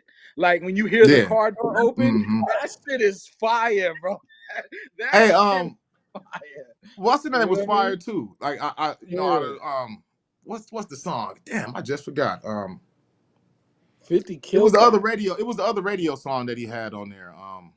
Just a little bit. Just a little bit was all right. I liked just that was cool. That was cool. Did the Carter 2 drop in 05? Yep. Yeah. Carter 2 came out December. I didn't hear y'all mention that. It's not worth mentioning. It's not worth mentioning on that level. The Carter 2 is that's the best Wayne album. Servan, before you get teed up, before you respond to Super, let me put it in context, Super, because bro. You might have forgot. This is when Wayne is becoming known at least in the South where we were.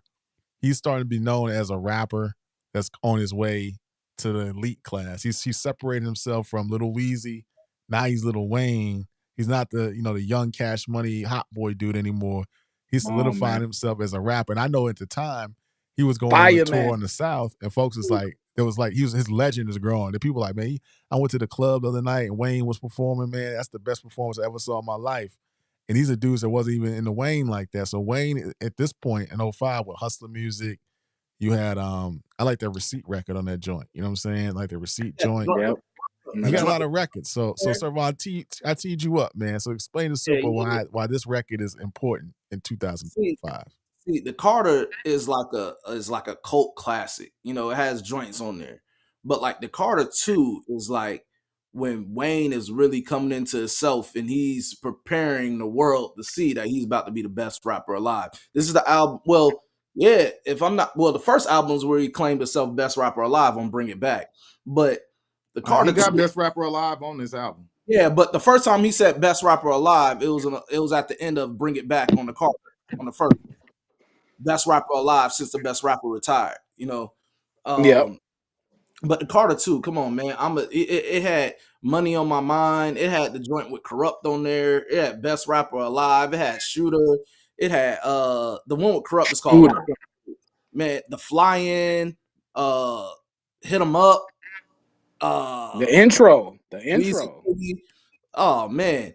Yeah. The only song I'm gonna give you credit for on there is I'll give you Hustler Music and I'll give you Money on My Mind. Fireman is horrible. Mo Fire is horrible. Mo Fire is horrible. Fireman is horrible, bro. I don't never want to hear Fire. I don't think no Wayne fan play Fireman. I never heard a Wayne fan playing Fireman. I love them both. Fireman and Mo Fire is my shit. I'm not going to even try to front and lie or even play it off. I'm not the biggest Wayne fan at this time. You know what I'm saying? So I was a Hot Boy Wayne fan. I think I might have stopped liking Wayne around this time. This is probably my last time. Really. What? I'm not a Wayne fan. Never been a Wayne fan. Never been a big. I respect it then. If you're not a Wayne fan, I respect. I just never was a big fan. I respect him. I'm a super Wayne fan at this time. I'm a super Wayne fan. Wayne for me is just nice. I look at Wayne as just being a nice rapper. He can rap, but song wise, what y'all think? What's best? What's Wayne's best song? Wayne's best song? Like I'm not one of my. I know you don't like doing that. No, I don't Carter because Glory. He has so many joints from mixtapes to it. Put it like George Bush. Song by Wayne is not one of the mainstream ones. Birdman Jr. is one of my favorite Wayne joints. He's spitting on Birdman Jr. on the Carter one. See, for me, I feel like when I listen to Wayne, yeah, come on. I feel like every Wayne song is almost the same. Like I don't feel like there's nothing different from, you know what I mean? Like I feel like he's saying the same like thing. And I've been saying this for a minute. Wayne is only good at rapping about himself and like how fly he is and how he'll take you broad. It's really not. Georgia Bush, I Feel Like Dying, Glory, Dr. Carter, Mr. Carter. We getting into Carter is that's Wayne. That's not like. See, the Carter 3 is like mainstream Wayne, even though he got like joints like A Million there and stuff like that. But like my favorite joint, like rapping wise from Wayne, and this is excluding mixtapes. I'm just talking about his album. One of my favorite songs by Wayne is Birdman Jr. on the first Carter. Yeah, that joint is dope. Even Ab said like he had to channel that song for one of his joints on Soul Burger. So it's like that he killed that. Me personally, I believe that 500 Degrees is better than that. And that's when I'm a Wayne fan. That's like when I'm really a Wayne fan. Around 500 Degrees, maybe Carter 1. Carter 2 drop, and then like I would say after Carter 2 is when I'm out of tune with Wayne. I'm not really tapped out. Right. It's not even just a South thing to me when it comes to Wayne. Like I've seen Wayne get in this game as a kid, and then everybody on the label left. And they went and signed like Mac 10 and shit. But I seen this guy come and not only put the label on his back, but put hip hop on his back. The work ethic was unmatched. He was doing mixtapes in between albums. He was killing features. His feature list is crazy. His mixtapes, he was taking popular hit songs already on those mixtapes. And when he spit those on his mixtapes, you don't even remember the original no more. That's a Wayne song now. That's a fact. That's a fact. Like Wayne's version of Family Feud might be better than Jay's version of Family Feud. And I'm just keeping it. Relax. Like Wayne from what he did, from the mixtapes, what he did, album wise, I would say the Carter 1 through 4 are good albums. You know what I'm saying? But this is a guy kid and just figured out his way is just rapping. When he say best rapper alive, he's not saying better lyrics. It's not no. He said best rapper alive, and that's what he does is he raps. No, when Wayne said that he was the best rapper alive, he was the best rapper alive. There Yeah, man. was no rapper that was I better just than think Lil Wayne. I believe that Between 2006 and 2008, there is no rapper better than Lil Wayne. He is the best rapper alive. Period. I'm gonna say this about Wayne, and the reason why I kind of stopped liking Wayne as much as I used to. I grew up a Hot Boys fan too, so all throughout the Hot Boys times and all throughout them years, I had great anticipation for Wayne. I thought Wayne was gonna be a lot better than what I felt like he ended up being. I can't say nothing bad about his career and how it ended up. He did do great, but as far as me as listening to him, I feel like Wayne, substance wise, the older he got, the less substance he started to have in his music. Like when he was younger, he was able to tell more street stories and have songs that actually like, or even be a part, at least be a part of songs that had a direction and a meaning.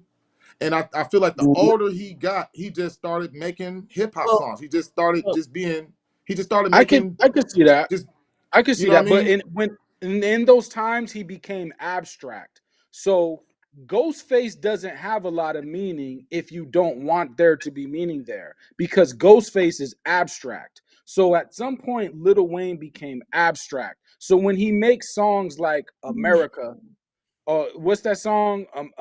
America something.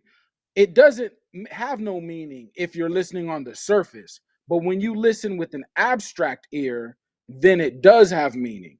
so I mean, I, So when you he think became about Wayne songs, like this is why I say I like 500 Degrees more. I can go and say I like Way of Life as a song, I live right? life too. I like Way of Life as a song or Gangsters and Pimps. I like them songs more than I like a Go DJ, more Nah, than I like it's Fire classic. Band. You Go like DJ, Go D like what is Go DJ even about? You know what I Go mean? DJ Like is a classic. right. it's not. Hell no. That I'm is not. a I, I'm I, not. I mean, I want folks that's not, Super. You probably listen to these records, but if y'all think Rain can't rap, go back and listen to the joints. Collard Grove 1 and Collard Grove 2. Especially listen to Collard Grove 2. Wayne is going crazy on that album. You talk about next level MC and bar work. Listen, Yeah. listen, listen to Collard Grove 2. Go ahead, Savon. What I was gonna say is I could agree with Super on the content from Wayne because when you use Hot Boys and all that stuff, those ghetto tales, those hood stories, that was more so Juvie's bag. Wayne was like he was a jit running with them and all that. I mean, Yeah. but he had those kind of stories. When you elevate or whatever, the content kind of alleviated, and he focused on literally being what it is, the best rapper alive. But I don't like to use that point for Wayne because there's a lot of great rappers that when you really break down their content on albums, they're not really talking about shit else either. And that's why a lot of their stuff hasn't been able to grow. It's like, I get it. I Wayne may got not you. have the best content, but Wayne's work ethic, the hits, the rapping ability. I mean, being accepted on each coast. New York was accepting Wayne, running with Dipset and all that. He was like an honorary Dipset member, Like Wayne was loved to the fact that he probably has one of the biggest influences out of a lot of greats in hip hop today. You know what I'm Yeah. saying? His Hey, Yeah. Yeah. influence. one thing, real quick. I'm gonna ask y'all this because I had a problem with this, and maybe I'm just overthinking it. What was the Go DJ video about? Because I remember the Go DJ They're in video. the They was in present. prison, and I was Yeah. like, "What? This video don't match the record." So I kind of had Just like that. you know what I'm saying? Well, I I didn't one feel mean, thing like that. You know what I mean? I I wasn't would I feeling will that. say this about Wayne. I would never disrespect him and say that he trash. I won't never do that because I was like I said I was a Hot Boy fan. I liked Wayne up until about this album, like where I actually checking for Wayne as far as like what I liked. He just lost me a little bit, and you know what I I can mean. And see it's that fine. I would never shit on his rapping ability. I think that Wayne is like great metaphorically. He probably got some of the best metaphors in the game. You know what I mean? without a So doubt. I would Without a never doubt. say that Wayne ain't fire. I would never say that he ain't, he not a major influence and a factor and got pretty much all of these people that's down there been rapping since about 2010 is damn near his kids in the streets. So For I sure. would never downplay him, but just for me musically, he just ain't touched me with I mean, just the like the dedication series, the Wayne dedication series, he's talking about nothing, but he's talking about everything at the same time. That's what happens when you get into an abstract bag. When you make a song like Glory, you're really talking about nothing, but you're also talking about everything. That's what abstract is. Abstract means you use your imagination to figure out what I mean. Yeah. So when I he mean, says just like these I said, rappers, yeah, you know what I yeah, mean? I think it's you know, it's disrespectful and disingenuous to disrespect Wayne's career and like I said, his abilities. I would never disrespect his abilities. He Right. fire as far as rapping. Just for me, it's just I keep this. I'm gonna keep going back. This is my thing. I keep saying to y'all in the chat. It's about the songs for me. Where the music at? Like, No you know what I doubt. mean? Like, yeah, he got some shit that's Definitely popping has and it songs. sound good, and he got some shit that sound great in the club. But when I get in the car, am I putting on Wayne and be riding around hearing that unless I'm Please finna don't go shoot out? me down. Yeah, Please don't shoot unless me I'm going down. out, I'm never really gonna be playing a Wayne. You Let know me what I let mean? me get to the So super chat real quick. Joe Young with the super chat says the Game albums, the documentary is an instant classic, all around album. Kanye West with Late Registration. Game put the West on the map. Uh, still better than K Dot's discography. I agree. I think there's an argument that can be made me too. No, that Game has a better somebody discography. says Leroy loves making excuses. Let's go back to Dr. Carter. Hold 1 He's second, Leroy. 1 second, Leroy. Let me get these last two leaning super on chats in extend. before you cook. Give me 1 second. Okay, Mad okay. Max with super chat says, "Thank you, Super Belly 2 don't exist. It does exist, and had fine No, Lena it don't, Hadley man. had It Lena don't, Headley man. in it." Mad That's the Max with super Mandela chat says, effect. "Ghostface is a freestyle rapper, meaning his songs don't have a topic, but the songs make sense. Like Wayne's bars make no sense. They just random punchlines, middle school punches at that. Y'all guys are not. You Man, y'all guys are gotta stop doing that too, man. Y'all stop saying that shit about Ghost. Ghost got songs about relationship issues. Ghost, like y'all saying that because it's a couple of songs on Supreme Clientele. I mean, this dude got All I Got Is You. He got plenty shit. Mighty Healthy is not just a song about nothing. Like, stop saying that. It's disrespectful to say that Ghost just raps about nothing because y'all heard him say that in the interview talking about Supreme Clientele. Stop doing that, man. right." Mad Get Max with back super chat. back like that is not a song just where a nigga on there rapping about nothing with Carl Thomas. It's come on, man. We gotta stop doing that. Right.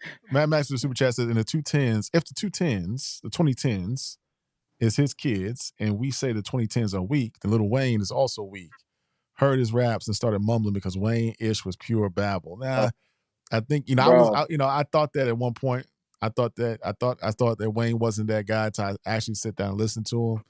And his bar work is next level, man. He ain't no slouch. I, yeah. I would I would I would challenge anybody to line up any MC catalog. We go 20 for 20, and I might smoke you with Wayne. I might dust you with Wayne. But between Easy work. Easy work. 2006 and 2008, we owe it to Lil Wayne for carrying hip hop. He carried hip hop. The rest of hip hop was being digitized and was going down. Everything was going down. It was Lil Wayne that was carrying hip hop on his back as to make it viable monetarily because everything else was going down. You could put Kanye there, but Kanye was on another level. You could put Game there, Game was on another level. But in the street, as far as does this CD, is it worth my $7 or $10? It was really Wayne's mixtapes that were selling $7, $10. That was the reason why you still saw music stores open because Lil Wayne kept them open. That's really what was happening. I You I, know what I mean? I would even say this. I'm not even mad at anybody that say Wayne is they GOAT. I'm not mad at it. You know what I mean, especially from the younger generation. I think Wayne should be your GOAT, to be honest with you, as far as like rapping and spitting lyrics, song making. He should be your GOAT. He should. Now I He got a just, 5 album piece that nobody talks about in that time. Of course, I can mention Game and Jeezy, but I'm gonna mention some stuff that people don't talk about. If I could, aside from Kanye is my number one. But can I give y'all 4 albums that nobody talks about that I need y'all to do some homework on? That's Tony Yayo, Thoughts of a Predicate Felon. I need y'all to go back to Tony Yayo. I know you Okay? don't love me. Tony Yayo is losing his damn mind. Like Tony Yayo is going crazy. That's one. Jizza and Muggs. I need y'all to go back to Jizza and Muggs, right? Little brother, check out Minstrel Show, Little Brother, and Atmosphere, and Kanye. So those are the 5 albums. But specifically, Jizza and Tony Ayo, I need y'all to go back to that. You know what I mean? Because that Jizza album and that Tony Ayo album is ridiculous. Thoughts of a Predicate, when Yayo came home for jail and he did So Seductive, that is ridiculous, bro. Like 50 put the I, battery in Yayo's back, bro. he had a Pause. couple. He had some nice tracks on there. He did. He had some nice Yeah. tracks on there. Hey, you know who else I want to highlight too out Yeah. of this year? I want to get back to the Ghetto Boys thing too because I didn't get the chance to run that down. But I Right. gotta highlight Lil Webby, man. Lil Webby Savage Life Yeah. I remember that. might be that's a low key classic, man. I like honestly, it's a low key classic. It's a ghetto hood low key classic. It's up there in the same range. Now I won't say same range because I think 400 Degrees is better, but it's a hood classic like 400 Degrees is, where you can Right. go anywhere. You're gonna hear I can step out right now, go somewhere, and I might hear G shit. You know what I'm saying? Tell me what you know about me. You know what I mean? Like Webby had a hell of a year that year too. They had Bad B. They made anthems and songs you're gonna still be hearing a lot of these songs that Webby was a part of, and that album was dope. So shout out to Webby, man. That's another one of them slept on albums. I don't know what New York think about it. I don't know what the West Coast think about it, but No, West is rocking I with it. know the Midwest and the South, that Webby is bumping.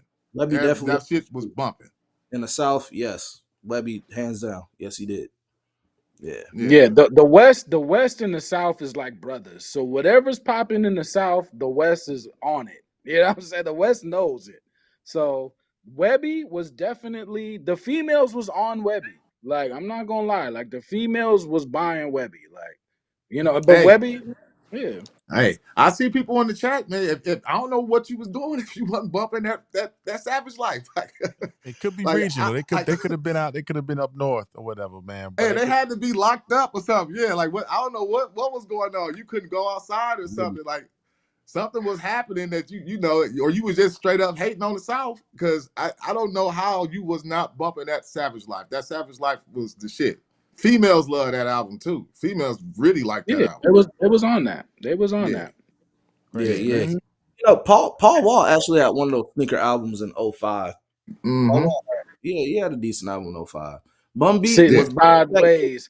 Oh, man, that sideways, man. That shit was crazy. what that Bun B album that year too? Yep. Mm-hmm. Trill. Yep. Trip. True. Still Yep. Tipping Yeah. came out in 05, right? Still Yeah. Tipping. Yeah. Oh, Yeah. that should have Paul Wall. that should have I'm made the saying, like, song. That should have made the song of the year. Hey, Texas got at that time. all of those guys from Houston was rookies. They was all rookies too. Like that was all debut albums. Mike Jones, Lil Paul Keke Pop. Wall, Chameleonaire. They might have had some local stuff, but this is their mainstream debuts. You know what I mean? Like, and they all did well. Slim Thug, Yep. Zero. There's a lot of the guys from Houston that was just doing their thing. Bun B first solo album. Pimp C dropped Sweet James Jones stories. You know what I mean? Houston was on fire that year. They really was on It was fire. their time. It was Yeah, their they had it time. in the Like headlock. that chopped and screwed thing that people just found out about in '05. They was like, hold on, they slowing down the music. People never heard about that outside of Houston. So when they heard that was happening, that was a big thing because they never knew that even existed. They never I, knew I, lean existed. They was like, lean, what's I, that? Like I they never, the way that they acting in the chat, I just want to know what new shit was you listening to. I mean, listen, I'm not going to even sit here in front. And we said this from the beginning. This ain't a year full of substance. You know what I mean? Yeah. This is the They young. this is the D4L. This is the Scotty. This is the Shody Low. I'm the man. This is the Laffy Taffy era, man. This is the franchise boys and this, you know what I mean? So what was y'all listening to? You just stopped listening to rap? I really want to know. Like, what y'all just kept listening to Nas and Jay? They was in What did school. y'all do? It wasn't outside. They wasn't outside Yeah, like yeah, that. yeah. If you was outside, you was hearing Webby, definitely. Yeah, if Yeah, you was I mean, outside, I, you was hearing. I'm not gonna Yeah. pretend that Webby is the greatest rapper, but he dropped a fire CD, and it is a low key classic. Like it's a low key classic. Yeah. You know who else? You know, Mad Max and all. No diss, Mad Max, but you was in school. You know, as you was in school. We was out of school, so we was outside. No diss. You know what I'm saying? Who else had like a sleeper album in 05? I mean, I know y'all probably wouldn't consider him a rapper because that's not what his bag is primarily, but T-Pain debut album was 05, I believe. Rapper turned singer. Mm-hmm. Man, I mean, I like Epiphany better, but like just those ones that kind of like is more nostalgic. Classic T-Pain was that first one, First. Studio. He had the song Studio Love. Man, he had some joints on there. Dance Floor. Studio, he had the remix with Wayne on that. Yep. You know what I'm saying? Like, yeah, that first T-Pain album is definitely, that was one of them. Hey, I know a lot of New Yorkers was mad around this time because it really wasn't no New Yorkers on. It ain't too many New Yorkers that even dropped shit in 2005. When you go back, Joe did. Fat Joe You had got Fat Joe. You got Buster. 50. Yeah, because Buster had the Touch It. I know that was a single around that time. He had that Touch It. Yeah, you just saw Sean Price though. Sean Price. You had Sean Price get a little run. 2005, man. You go back and check yourself. 50 is the only East Coast artist that's even making noise. And maybe, I mean, if you want to count Jim Jones, if you want to say Jim Jones just to be saying it, or Joel Santana, if you want to count them, but those are them the only two East Coast artists even really making major noise. You got AZ with AWOL, but it's a quiet year from the East Coast, and y'all let 50 stand on y'all neck. 50 broke the East Coast up. He stopped the East Coast from even playing a part in 2005. To be honest with you, look at it. Y'all go back, pause the videos, do this shit after the video is over. Go back and look at 2005 and look at the albums that was released. You're not gonna find too many New Yorkers on that list. They was beefing with him instead of collaborating with him. Yeah. If they would have collaborated with him instead of beefing, Eddie Kids you got Sheik Luch. You got Sheik Luch, Tony Yayo, Jim Jones representing and 50 representing New York. You said I thought Kiss of Death that year. Let me check. Who? Jadakiss. No. At least I didn't see it. 05? Let me see. You saying Kiss of Death? That's 04. 04? Okay. Yeah. It was around that time frame. Yeah. No, but 50 in general, he's going to take all the oxygen out the room because he was coming off Get Rich or Die Trying. So no matter what he does, he's going to take all the oxygen out the room anyway. You know what I mean? It's 50 Cent. So nobody can do nothing with that. And then you got Game coming right after that. Game is technically G Unit at this time. So that's 2 right there. You can't do nothing with that, no matter what. You know what I mean? It's too much. Jewels was 05.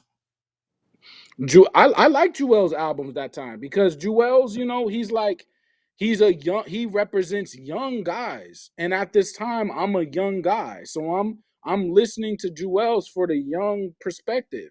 That's the young boy. In our era in 2005, Jewel's is the young boy. I'm the young boy in 2005. So I'm listening to Jewel's like, yeah, Jewel's fire. You know? I was a Jewel's fan, but that album, What the Games Are Missing was corny as hell, man. Like that, oh yes, Mr. Postman and TikTok. Okay, it was corny, bro. He could have. I mean, it's easy to say that now, but in 05, in 05, I liked it. In 05, I liked it. Yeah, as a Jewel's fan and as a Dipset fan, I liked it. But going back and playing it now in 2005 and whatever, it's like, I'd rather listen to the Diary of a Summer from Jim Jones than that album. Actually, like with Jewel's, you could tell he just don't care. Like when you listen to Jewel's, he's a young dude. Like he don't care. And that's the appeal. That's the same appeal to why people was chasing Tekashi 6ix9ine, even though they're two different things. But Tekashi just didn't care.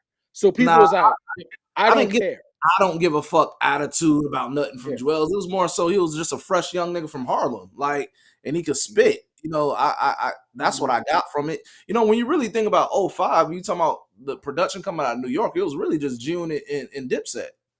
You know, you get Yeah. Jones and you get Jewels 05, and then you get 50 and you get the Right. game. You know, Banks and all them. Oh yeah, and Yayo 05, but 04 was Banks and Buck. And then the year before that, it was a G-Unit album. So yeah, 05 was really, you know, coming out of NY. It was G-Unit and Dipset holding it Dipset. down. I mean, but Yeah. they didn't even drop no albums. You know what I mean? Like, I don't know if they dropped them later on or like right at the beginning of the year, but they know it's just 50 Cent and Game on there. I mean, I see people in the chat, and shout out to Esquire, man. Let them know how fire Savage Life was, man. So Oh yeah, Savage yeah. Life, yeah. Like I said, I don't know what rock y'all was under, or what hood or what borough y'all was just chilling in and never left the block, but shit was fire, man. That Right. shit was getting play out here. That shit was getting play out here. But For as sure. far as like, and then MF Doom, I see somebody else, New York, trying to claim MF Doom, man. MF Doom is from the UK, B. He's not a New Yorker, man. You know, the Jewels hype was like still major. I don't know why, if people understand it or remember it, but that's what built up the hype for him and Wayne to do the Can't Feel My Face mixtapes that we kind of like, we got the leaks, but we never got the official. So like, we can't act like Jewels wasn't that guy. Like he Jewels is that guy. like Can't Oh feel yeah, my he face. was definitely he was up next. He was up next, or at least he Hey, should have been in the conversation with a Lil Wayne. But you know, whatever happened is what happened, and that he's album was yeah, was a no, disappointment at the time. Jewels was crazy, man. I don't know what happened, but I think with Jewels, I think it's just business. You know what I mean? Because regardless of how dope your music is, the building got to be behind your music too. Now, if you go back in the building and the numbers ain't adding up, the building gonna kind of front on you.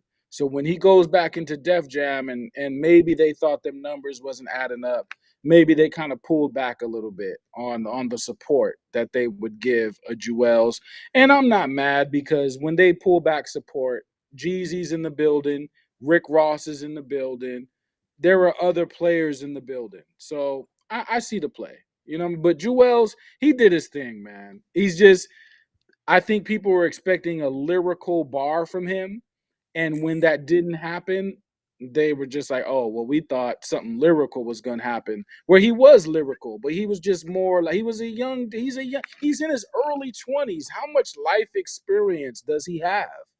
Yeah, So, Yeah, Leroy, were you you up know, on the Quasimodo album? Then Matt I was heard I it. Matt. liked it.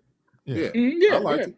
yeah, no yeah. doubt. Yeah, And we talked Madlib. about Yeah, Sean P. Somebody in the chat said we didn't talk about Sean P. We did. Yeah, we got him up there May Sean P. 2005. You know what I'm saying? We talked about it. The underground is undergrounding. You know, like at this time, I'm a super underground head, but I can't overlook what's happening in the mainstream because of the mixtape middle ground. There's a mixtape middle ground that I'm very interested in because the mixtape game is so on fire that I'm like, I have to pay attention to it. Dipset is in there, T.I. is in there, 50 Cent is in there, Game is in there. Your local rap friend is probably in there if you go in your city. You know what I mean? So it's like there's so much happening in the mixtape arena that it's just sucking up all the oxygen is what's happening Yeah. in the mix arena. You know what I mean? 05 was a good And, year. 04 was pretty Yeah. decent too. You know, 04 oh, was, you know, 04 was decent. oh Yeah. five. Got some classic rap beefs in it too. You know, you got T.I. and Lil Flip. You got Funny. That 50 was fun. versus the whole New York. You got, you know, the Jeezy and Gucci Man. You know what I mean? But I would say the best beef that was the most satisfying, I would say, is the 50 and Jadakiss beef. Yeah. As far as music wise, that was probably the best beef of the year musically. Kiss was getting at him, man. Yeah. Yeah. And Kiss Game is too, going you know, crazy. 2005 is the year Game dropped 300 bars too. So we Yeah, keep forgetting it. classic. And a lot, I don't know why that don't get mentioned more in like when we bring up these greatest rap It should. It should. beef songs. It definitely should. It should. It definitely should. He Yeah. come bully game. You know what I'm saying? That's Yeah. those things. Game stood tall throughout that whole thing because people forget G Unit was a movement, and not only was a movement as a crew, they'll shut it down and just Game. You know, wasn't backing down. He had his crew too, and he was with it. He was with Yeah, he but was 50 should have known that. Yeah, 50 he should didn't. have known that. when you You can't come to California. You can't push over California because it's too big. It's just like you can't push over Texas. I can't go to Texas and tell people in Texas and push them over. It's too big. I can't go to Atlanta or push people over in Atlanta or New York. It's too big. So when you come to California, 50 should have known that either rock with Game or leave him alone because California, the market is too big. You can't push Game over because there's too many people behind Game in I LA. when You you know what I really mean? look at they beef and how that started too, like I don't know what to believe. You know what I'm saying? Like honestly, when you know, I don't believe that 50 Cent wrote that whole album. I think Game too talented of a rapper just in general. He might have wrote some hooks. You can He hear might have Yeah, gave him the yeah, influence the on. he hook. might have gave him some concepts or whatever, you know what I mean? But he ain't write Game's verses. I don't believe that. And that's why I think But, was there's the demo joint of Higher off there that's out with 50. So I yeah, mean, Yeah, but I know for a fact that Game could rap back then because I yeah, had and some that homies. I had some homies that was next to Game, and they was like, "Nah, he really is rapping. Like he really is. He's really that good." rap You know I, what I mean? because even without all that involvement from Dre and 50, he still delivered on that sophomore album. Yeah, I think that that was the point of the 300 bars to show like, man, this nigga ain't right shit of mine. You know what I'm saying? Like I'm finna rap for 15 minutes off the, you know what I'm saying? I'm finna freestyle and do this, and I'm gonna show these niggas that this nigga ain't right my shit.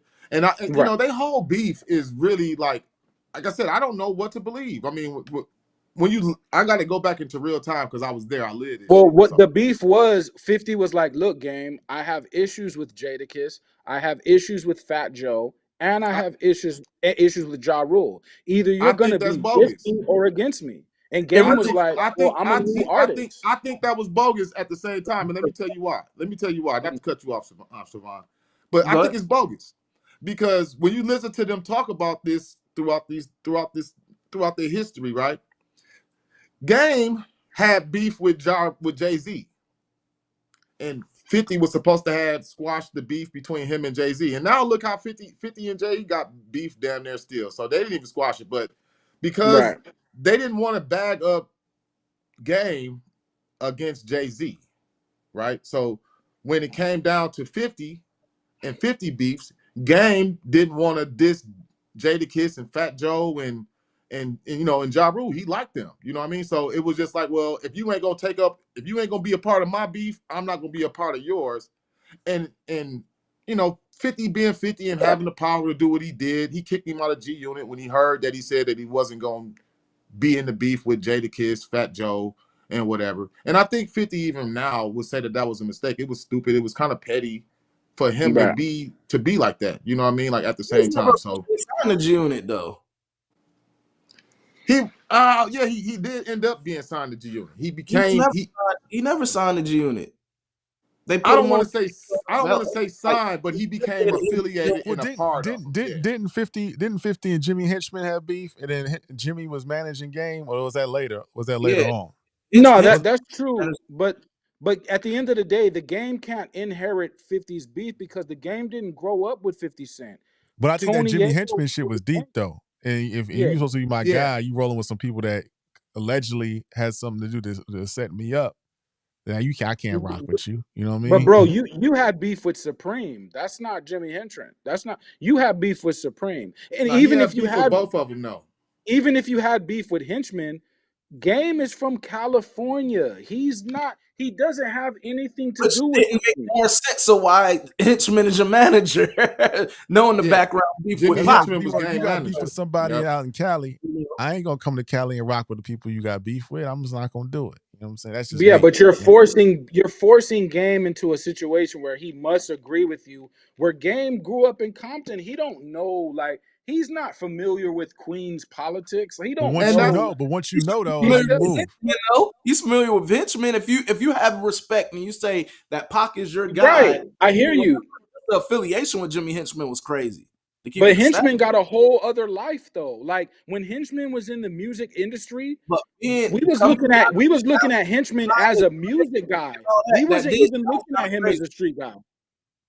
Henchman was a music guy to us. We didn't look at Yeah. him as a street guy. And Game and Henchman already had a relationship before 50 came in the picture. You know what I'm saying? It's not like he went to decide to team up with the ops. They already had a relationship. You know what I'm If saying? 50 So was smart, 50 would have been like, okay, cool. I'm gonna keep my relationship with Game because that's a play. If he would have kept that relationship, see now Game is interacting with everybody in hip hop. So 50 would have always had an ear to everybody in hip hop through Game if he kept that relationship. You know what I'm saying? I That's a mean, play. yeah. You know what I really mean? look at it. He couldn't little boy Game. I mean, and honestly, Yeah. the fact that beef happened, when you really look at it, it was really dumb. It was really over nothing, no matter how you slice Yeah. it. And Right. just being robbed of so many classic joints we could have got out of them is like bad against hip hop, man. Because when we get How We Do and Hate It or Love It, just imagine the other joints we could have got with them, man. It's kind of like You know, kind and of scary. the other aspect of this beef too that nobody really talk about is Game's album getting pushed back for 50's Massacre to come out. You know what I'm saying? I think Game was salty about that. You know what I mean? I think Game took that as, like, you Right. pushing my album back to push this nigga shit out. And then when they did come out, they came out, close to each other. So they was almost stepping on each other's toes a little bit at the time. Mm-hmm. So, I think that played a lot into it too. And people was saying that Game was nice and people was loving Game album. And I think it was a little bit of jealousy there and like a Yeah, power that's trip. all.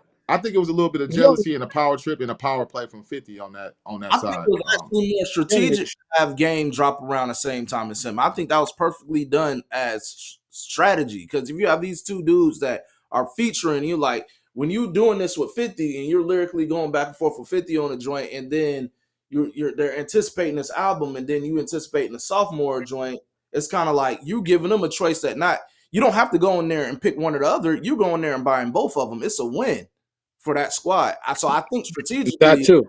that Yeah. wasn't a knock. I Yeah. think that was strategically done from a business standpoint of them dominating the game. I actually think when you look at it, it was actually kind of smart, more than a Yeah. slight. Yeah. It could be that. It could be that. No doubt. But I Mad mean, Max was just like California, you can't go to from California, you can't go to New York and big boy everybody in New York because it's not gonna work. Well, New York, you can't be in California and then start big boying everybody in California. What up, blood? What up, cuz? You can't just run around like that in LA. It's not gonna work, man. It's no not doubt. gonna work. Mad Max with the super chat says Pest Control's the last great diss. He killed me. Mad Max with the super chat says Game joined G Unit for a look. So no, you can't be cool with my rivals. 50 can do what he wants because he the boss. That's like me working for Super and then I go chill with Super's ops. 50 Hey, is not game boss. hey, but to say, I agree with what Mad Max is saying. Like, you know what I mean? He did 50 Game joined G Unit for a look at the time because they was hot, and he had already been with Aftermath for a little while. Probably, I want to say before 50 had even came around. Game was already like linked up with them. You know what I'm saying? But yeah, okay, it's true. He got with G Unit for a look. But this is the thing, Max. If me and you cool, right? And you and Leroy was cool, and I get into it. You and Leroy was already cool. Me and you, we already cool. I get into it with Leroy. I can't expect you to stop talking to Leroy. You know what I mean? Especially if you got a real relationship. Yeah. Jimmy Henchman was Game's manager. You know what I mean? So I think it's. I And mean, I get it. the I G get it. It Unit is what it thing, is. the G Unit thing is label. The label signed Game. The label put Game with G Unit. Game is from a Compton. Game is from a Pyru block. They put Game with G Unit. Game don't know nothing about G Unit. You know what I'm saying? So I that's a won't say that label. I won't say that You the know what I move mean? was smart for Game to do that, and I think it was stubborn. But I think they both was two stubborn dudes dealing with each other, and Yeah, you know what I mean, like 50 being a boss, he expecting loyalty and he expecting, whatever. But it's a real life aspect to it too. At the same time, you know what I mean. So Right. But that's what a lot of people don't understand, because they're looking at it like, oh, you don't cross the hand that feeds you. It's like contractually, I don't think 50 Game was ever signed to 50. He was signed to Aftermath. You know what I'm saying? He was a Dre's artist. He wasn't 50's artist. He Right. wasn't signed to G Unit. So that's why when they split, it wasn't no contractual things that they had to undergo, besides probably some shares in music from 50's writing credits or whatever on the documentary. But everybody was looking at, oh well, 50 cut the lifeline off, blah blah blah. It was like, nah, when that album released, it was still in Aftermath. It's like it didn't stop him Right. label wise, momentum wise. It could have stopped him, and he showed improved on the second album and thereon and their fourth. People thought like I don't know. I think for Game, from how we handled that situation afterwards, and still is a person that can still be relevant today, is a proof to anything. To where you look at other G Unit members associated with 50, that was actually signed to 50. Buck in his contract situation, trying to get out of. You seen the drama with Banks when he was trying to go to Good Music. Then when he signed to Def Jam, it's like their career is like, the relevancy of them kind of died down. As Game, he kept going. He hit you with Doctor's Advocate, LAX, and it just kept going. And it's just like, it's a real testament to him not letting 50 really be the person that put the nail in his coffin, Yeah. Right. I mean, you hear stories about 50 kind of being controlling back then and like really, but it was money involved with a lot of things. Like I remember watching Prodigy talk about it and how he would snap on the other people like in meetings for not wearing G Unit gear and shit like that. Like, man, we getting paid to do this. You niggas should be out here promoting and wearing it. You can't blame 50 for doing that at all. Because it's smart. You promoting the brand. Why are you wearing somebody else's brand? We should be promoting our, but that's just business, dog. Like, it's like, and you getting it for free. You getting the clothes for free and shit. You should be wearing this. I don't even blame 50. I don't even blame 50. Only thing I could say is when you come to California, California got its own politics. You should have just been a rapper. Like, I'm just gonna be a rapper here. I'm not gonna get involved with California gang politics. Not to say he was, but Game is gonna do what he wants to do because the only thing Game ever knew his whole life was California gang politics. He never knew nothing else. So you gotta play that how it is. You know what I mean? Now, I'm not mad at 50 because 50's a boss. I expect you to act like a boss. But Game didn't come up under you. Game was already a grown man when he met you. So I just got to clear something in the chat. They're arguing if he was signed to Junior. He was never signed to Junior. He was Aftermath Interscope. When he left Aftermath, he signed to Geffen. And that's what happened. He was never signed to G-Unit. He was not an official G-Unit artist contractually. No doubt. Matt Max with the super chat says, LOL, 50 basically made Game's career. Let's be for real. Game was only on G-Unit as a favor to Dr. Dre. Game's supposed to know his role. Matt Max with the super chat says, another one coming in says, what was the other one? Hold on, my bad. It was, but that's 50 though. He got that my enemies is your enemies from Pac. 50 literally started smoke with Jada because of Ja Rule's song. That's all the war thing 50 has. Yeah, I mean, that's what it is, man. But even Snoop Dogg back in the day when Pac was like, hey, Snoop, I got an issue with such and such. I need you to have an issue too. And Snoop was like, well, I don't have an issue with them. It's not disrespect to Pac. He was just like, I don't want to have problems with them because I just don't want those problems. Like, it's no diss to you, but I just don't want them problems. And to be honest too, and honest with you, Snoop was probably kind of smart for that too, because in real time, I don't think nobody even thought about that. You know what I'm saying? Like when Snoop or when Tupac was going at everybody who he was going at the time, you didn't hear really Snoop really dissing too much of nobody. And the fact that Snoop wasn't riding or making diss tracks never really came up. Nobody thought this, it never even came up. So I think the best thing would be just to keep it, if 50 going at Ja Rule, Nas, and Jada, or whatever, and Game didn't want to, it shouldn't have been a problem, really, to be honest with you. And like you said, I mean, in the end, most of these beefs got squashed, and they friends now. Everybody friends now except for Game and 50. You know what I'm saying? So just personality types. I think the Game is, a strong personality type. 50 got his personality, so I think they just can't coexist in the same space. You know what I'm saying? It's two lions in a cage. You know what I'm saying? So it's always gonna be, you ain't gonna be able to little bro game. You know what I'm saying?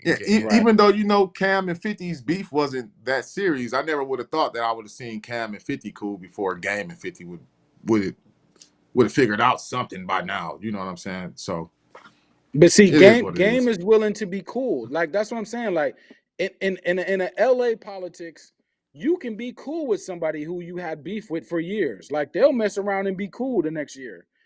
I don't know if New York is like that.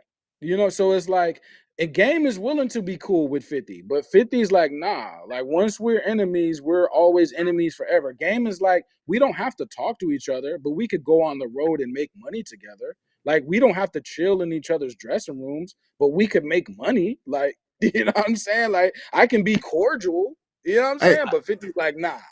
I'm I'm gonna say Yeah. this to the chat. I don't know for officially if Game was signed to G Unit or not, but it Yes, seemed like he got kicked out before the damn ink dried on the contract. So he was Sure. kicked out before I'm gonna place. he I'm gonna could get his place chain.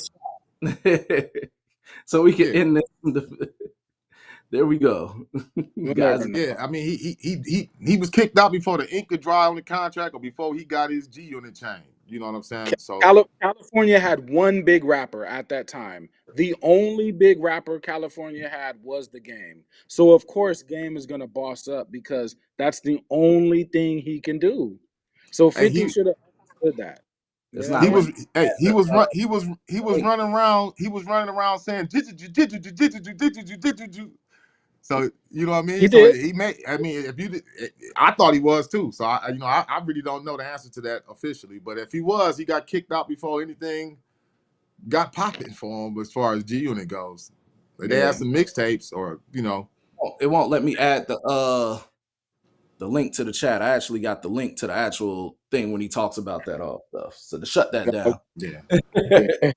But like back when we were saying though, I think it was some jealousy amongst. I mean, I'm sure Game was a little jealous of 50, just coming in out of nowhere, and he been with Dr. Dre for some years or for some time now, and Yeah. 50 then jumped him, and now he got to pretty much get down with this guy who, what I mean, like I mean, Game probably feel like Yeah.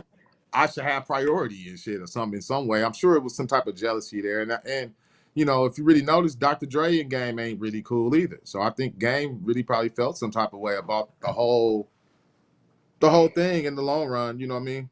But the beef was petty as hell. It's probably the most petty beef in hip hop. I mean, you can't be Dre can't be cool with that. Like Dre is a businessman. Dre has no business being cool with certain elements in LA. So he can't be cool with Game, even if he wants to be cool with Game, because being cool with Game comes with something else. Do you know what I'm saying? And that you got to know that, and you got to know that. So it's not about being tough. It's just about knowing that if somebody is claiming a certain thing, then what they're saying is, yeah, I'm an artist, but I also come with a bunch of baggage. If you're either you're going to be with that or you're not. You know what I mean? So everyone should have understood that and just handled game business wise.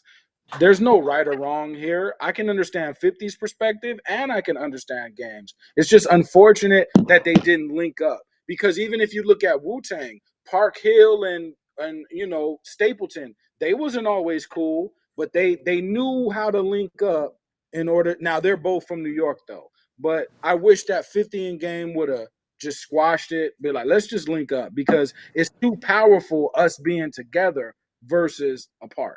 You know what I mean? No That's all. doubt. No doubt. No doubt. Well, we had a good show tonight, guys. Year 2005. We took you down memory lane, put you in that time machine. We did the year 2000. We did year 2005. We'll do 2010, 2015.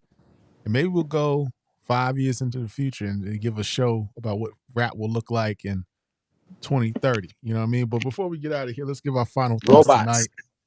Sir Vaughn, what's your final thought to tonight, brother? 05, hell of a year, man. I love it. From the fashion to the culture shift. A lot of people like to say that's the time where stuff declined, but they're only saying that because that's when the South kind of started taking over. And whether you like the amount it to D Pharrell and the snap music and all that stuff, we still had lyrical artists that came out the South. I mean, hate it or love it, but Yep. I feel like year, a lot of good music that dropped. I love it. No It was a doubt, no time. doubt, no doubt. Leroy, what's your final word for the night?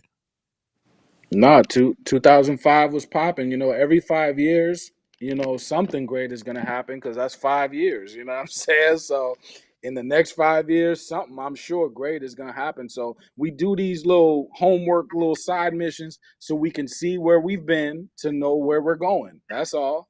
You know what I mean? So, 2005 was popping. I'm going to go back and listen to DJ Muggs and Jizza when I'm done with this. You know what I mean? That's it. Yeah, man. Super. Final words of the night, brother. Final words of the night. Shout out to the Ghetto Boys, man. 2005, the Foundation album was great. I wanted to get into a couple songs, but I'm just gonna say this, and y'all already know. Yes, yes, y'all was fire. That was a nice track from them on there. They got the Stop Snitching anthem of the year on G Code. That was this, you know what I'm saying? Scarface Snap with the story on G Code. The Stop Snitching. This is the Stop Snitching era right here. This is when it was like on T-shirts and people was actually wearing shirts and shit that said Stop Snitching. So Scarface had the Stop Snitching anthem.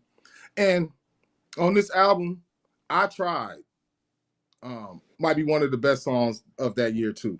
I Tried. Bushwick Bill, Willie D, the beat and the storytelling and how they executed that song it's a great song. So that's my last words. Listen to I Tried from the Ghetto Boys on the Foundation. Grown man music. No doubt, no doubt. Lord Chai with the super chat, and I got one final thought as well. But Snoop made this songs before he said I don't beef. Oh, but what did he say? But Snoop made this songs before he said I don't want beef, J. Cole style. Interesting point. All right, let me let y'all know something. We have a group chat, and in the group chat, man, be going crazy in the group chat. You think these conversations on Mic Check and the Weekend Rhyme and the Wednesday shows be crazy? We got stuff in the can that's going to expose us how crazy these conversations are. But we have a group thread, and in this group thread, there's been discussions about Jay-Z and Nas and Jay-Z, and I'm getting sick of it. So I'm gonna put it to bed. Saturday, February 8th, we're gonna do the A2HH Bowl. If everybody's schedules align, we may do it Friday. It's gonna be a Super Bowl week because we might do it on a Friday, Thursday, whenever we get the week of the Super Bowl. We're gonna do this show. We may do it on Rumble. We may do it on X. We may do it on another YouTube channel so we don't get flagged on this one. We're gonna have an Ox battle. Servon is gonna represent Jay. Mike will represent Nas. And Super will be in Mike's corner. Leroy will be in I got Servon's one corner. stipulation that I'd like to add. Okay, I'm one stipulation. I'm gonna do a little wrinkle, so we're gonna do something a little different. Super, you can kind of come on top of this. I want the rules of the game will be this. We can change the rules as we go, but we'll have one person play 5 joints, the other person play 5 joints, and then we'll have a round where we just say you can't play this record. So we're gonna remove a record from the board. So Savon will be like, you can't play, you don't know. And then Mike will say you can't play. Listen, man. That's part of my stipulation right here. Yeah. We can talk about this more after the show or whatever, but I say that we should do this battle with unreleased songs. That's how this conversation really started. Because we was putting unreleased. Me and Mike was putting unreleased Nas songs in the track. So y'all don't want that smoke with Nas. Listen. That's not what I ain't tripping. Are y'all gonna concede that? So Nas got better unreleased songs? Okay, so what's the problem? It'll be something interesting. Interesting. It's gonna be a subjective battle because it only be shit that y'all check for. Like it's not shit that's that whole hey, hear me out real quick. Think about what I'm saying. Why y'all want to do that? After 5 records, the opponent says we're gonna take a song off the board to take it out their catalog. You know what I'm saying? So you can't. So if you've been holding guys as good as he say is, come with it. I don't care what. I'm not been there and done that already. We didn't been there and done that. How many more Nas battles we need? I'd rather. I'm saying. I want y'all to show and prove. I want all the smoke. Y'all name unreleased joints. Y'all name a bunch of stuff. I don't care if y'all digging the mixtapes, lost bags, whatever. I'm still gonna smoke y'all.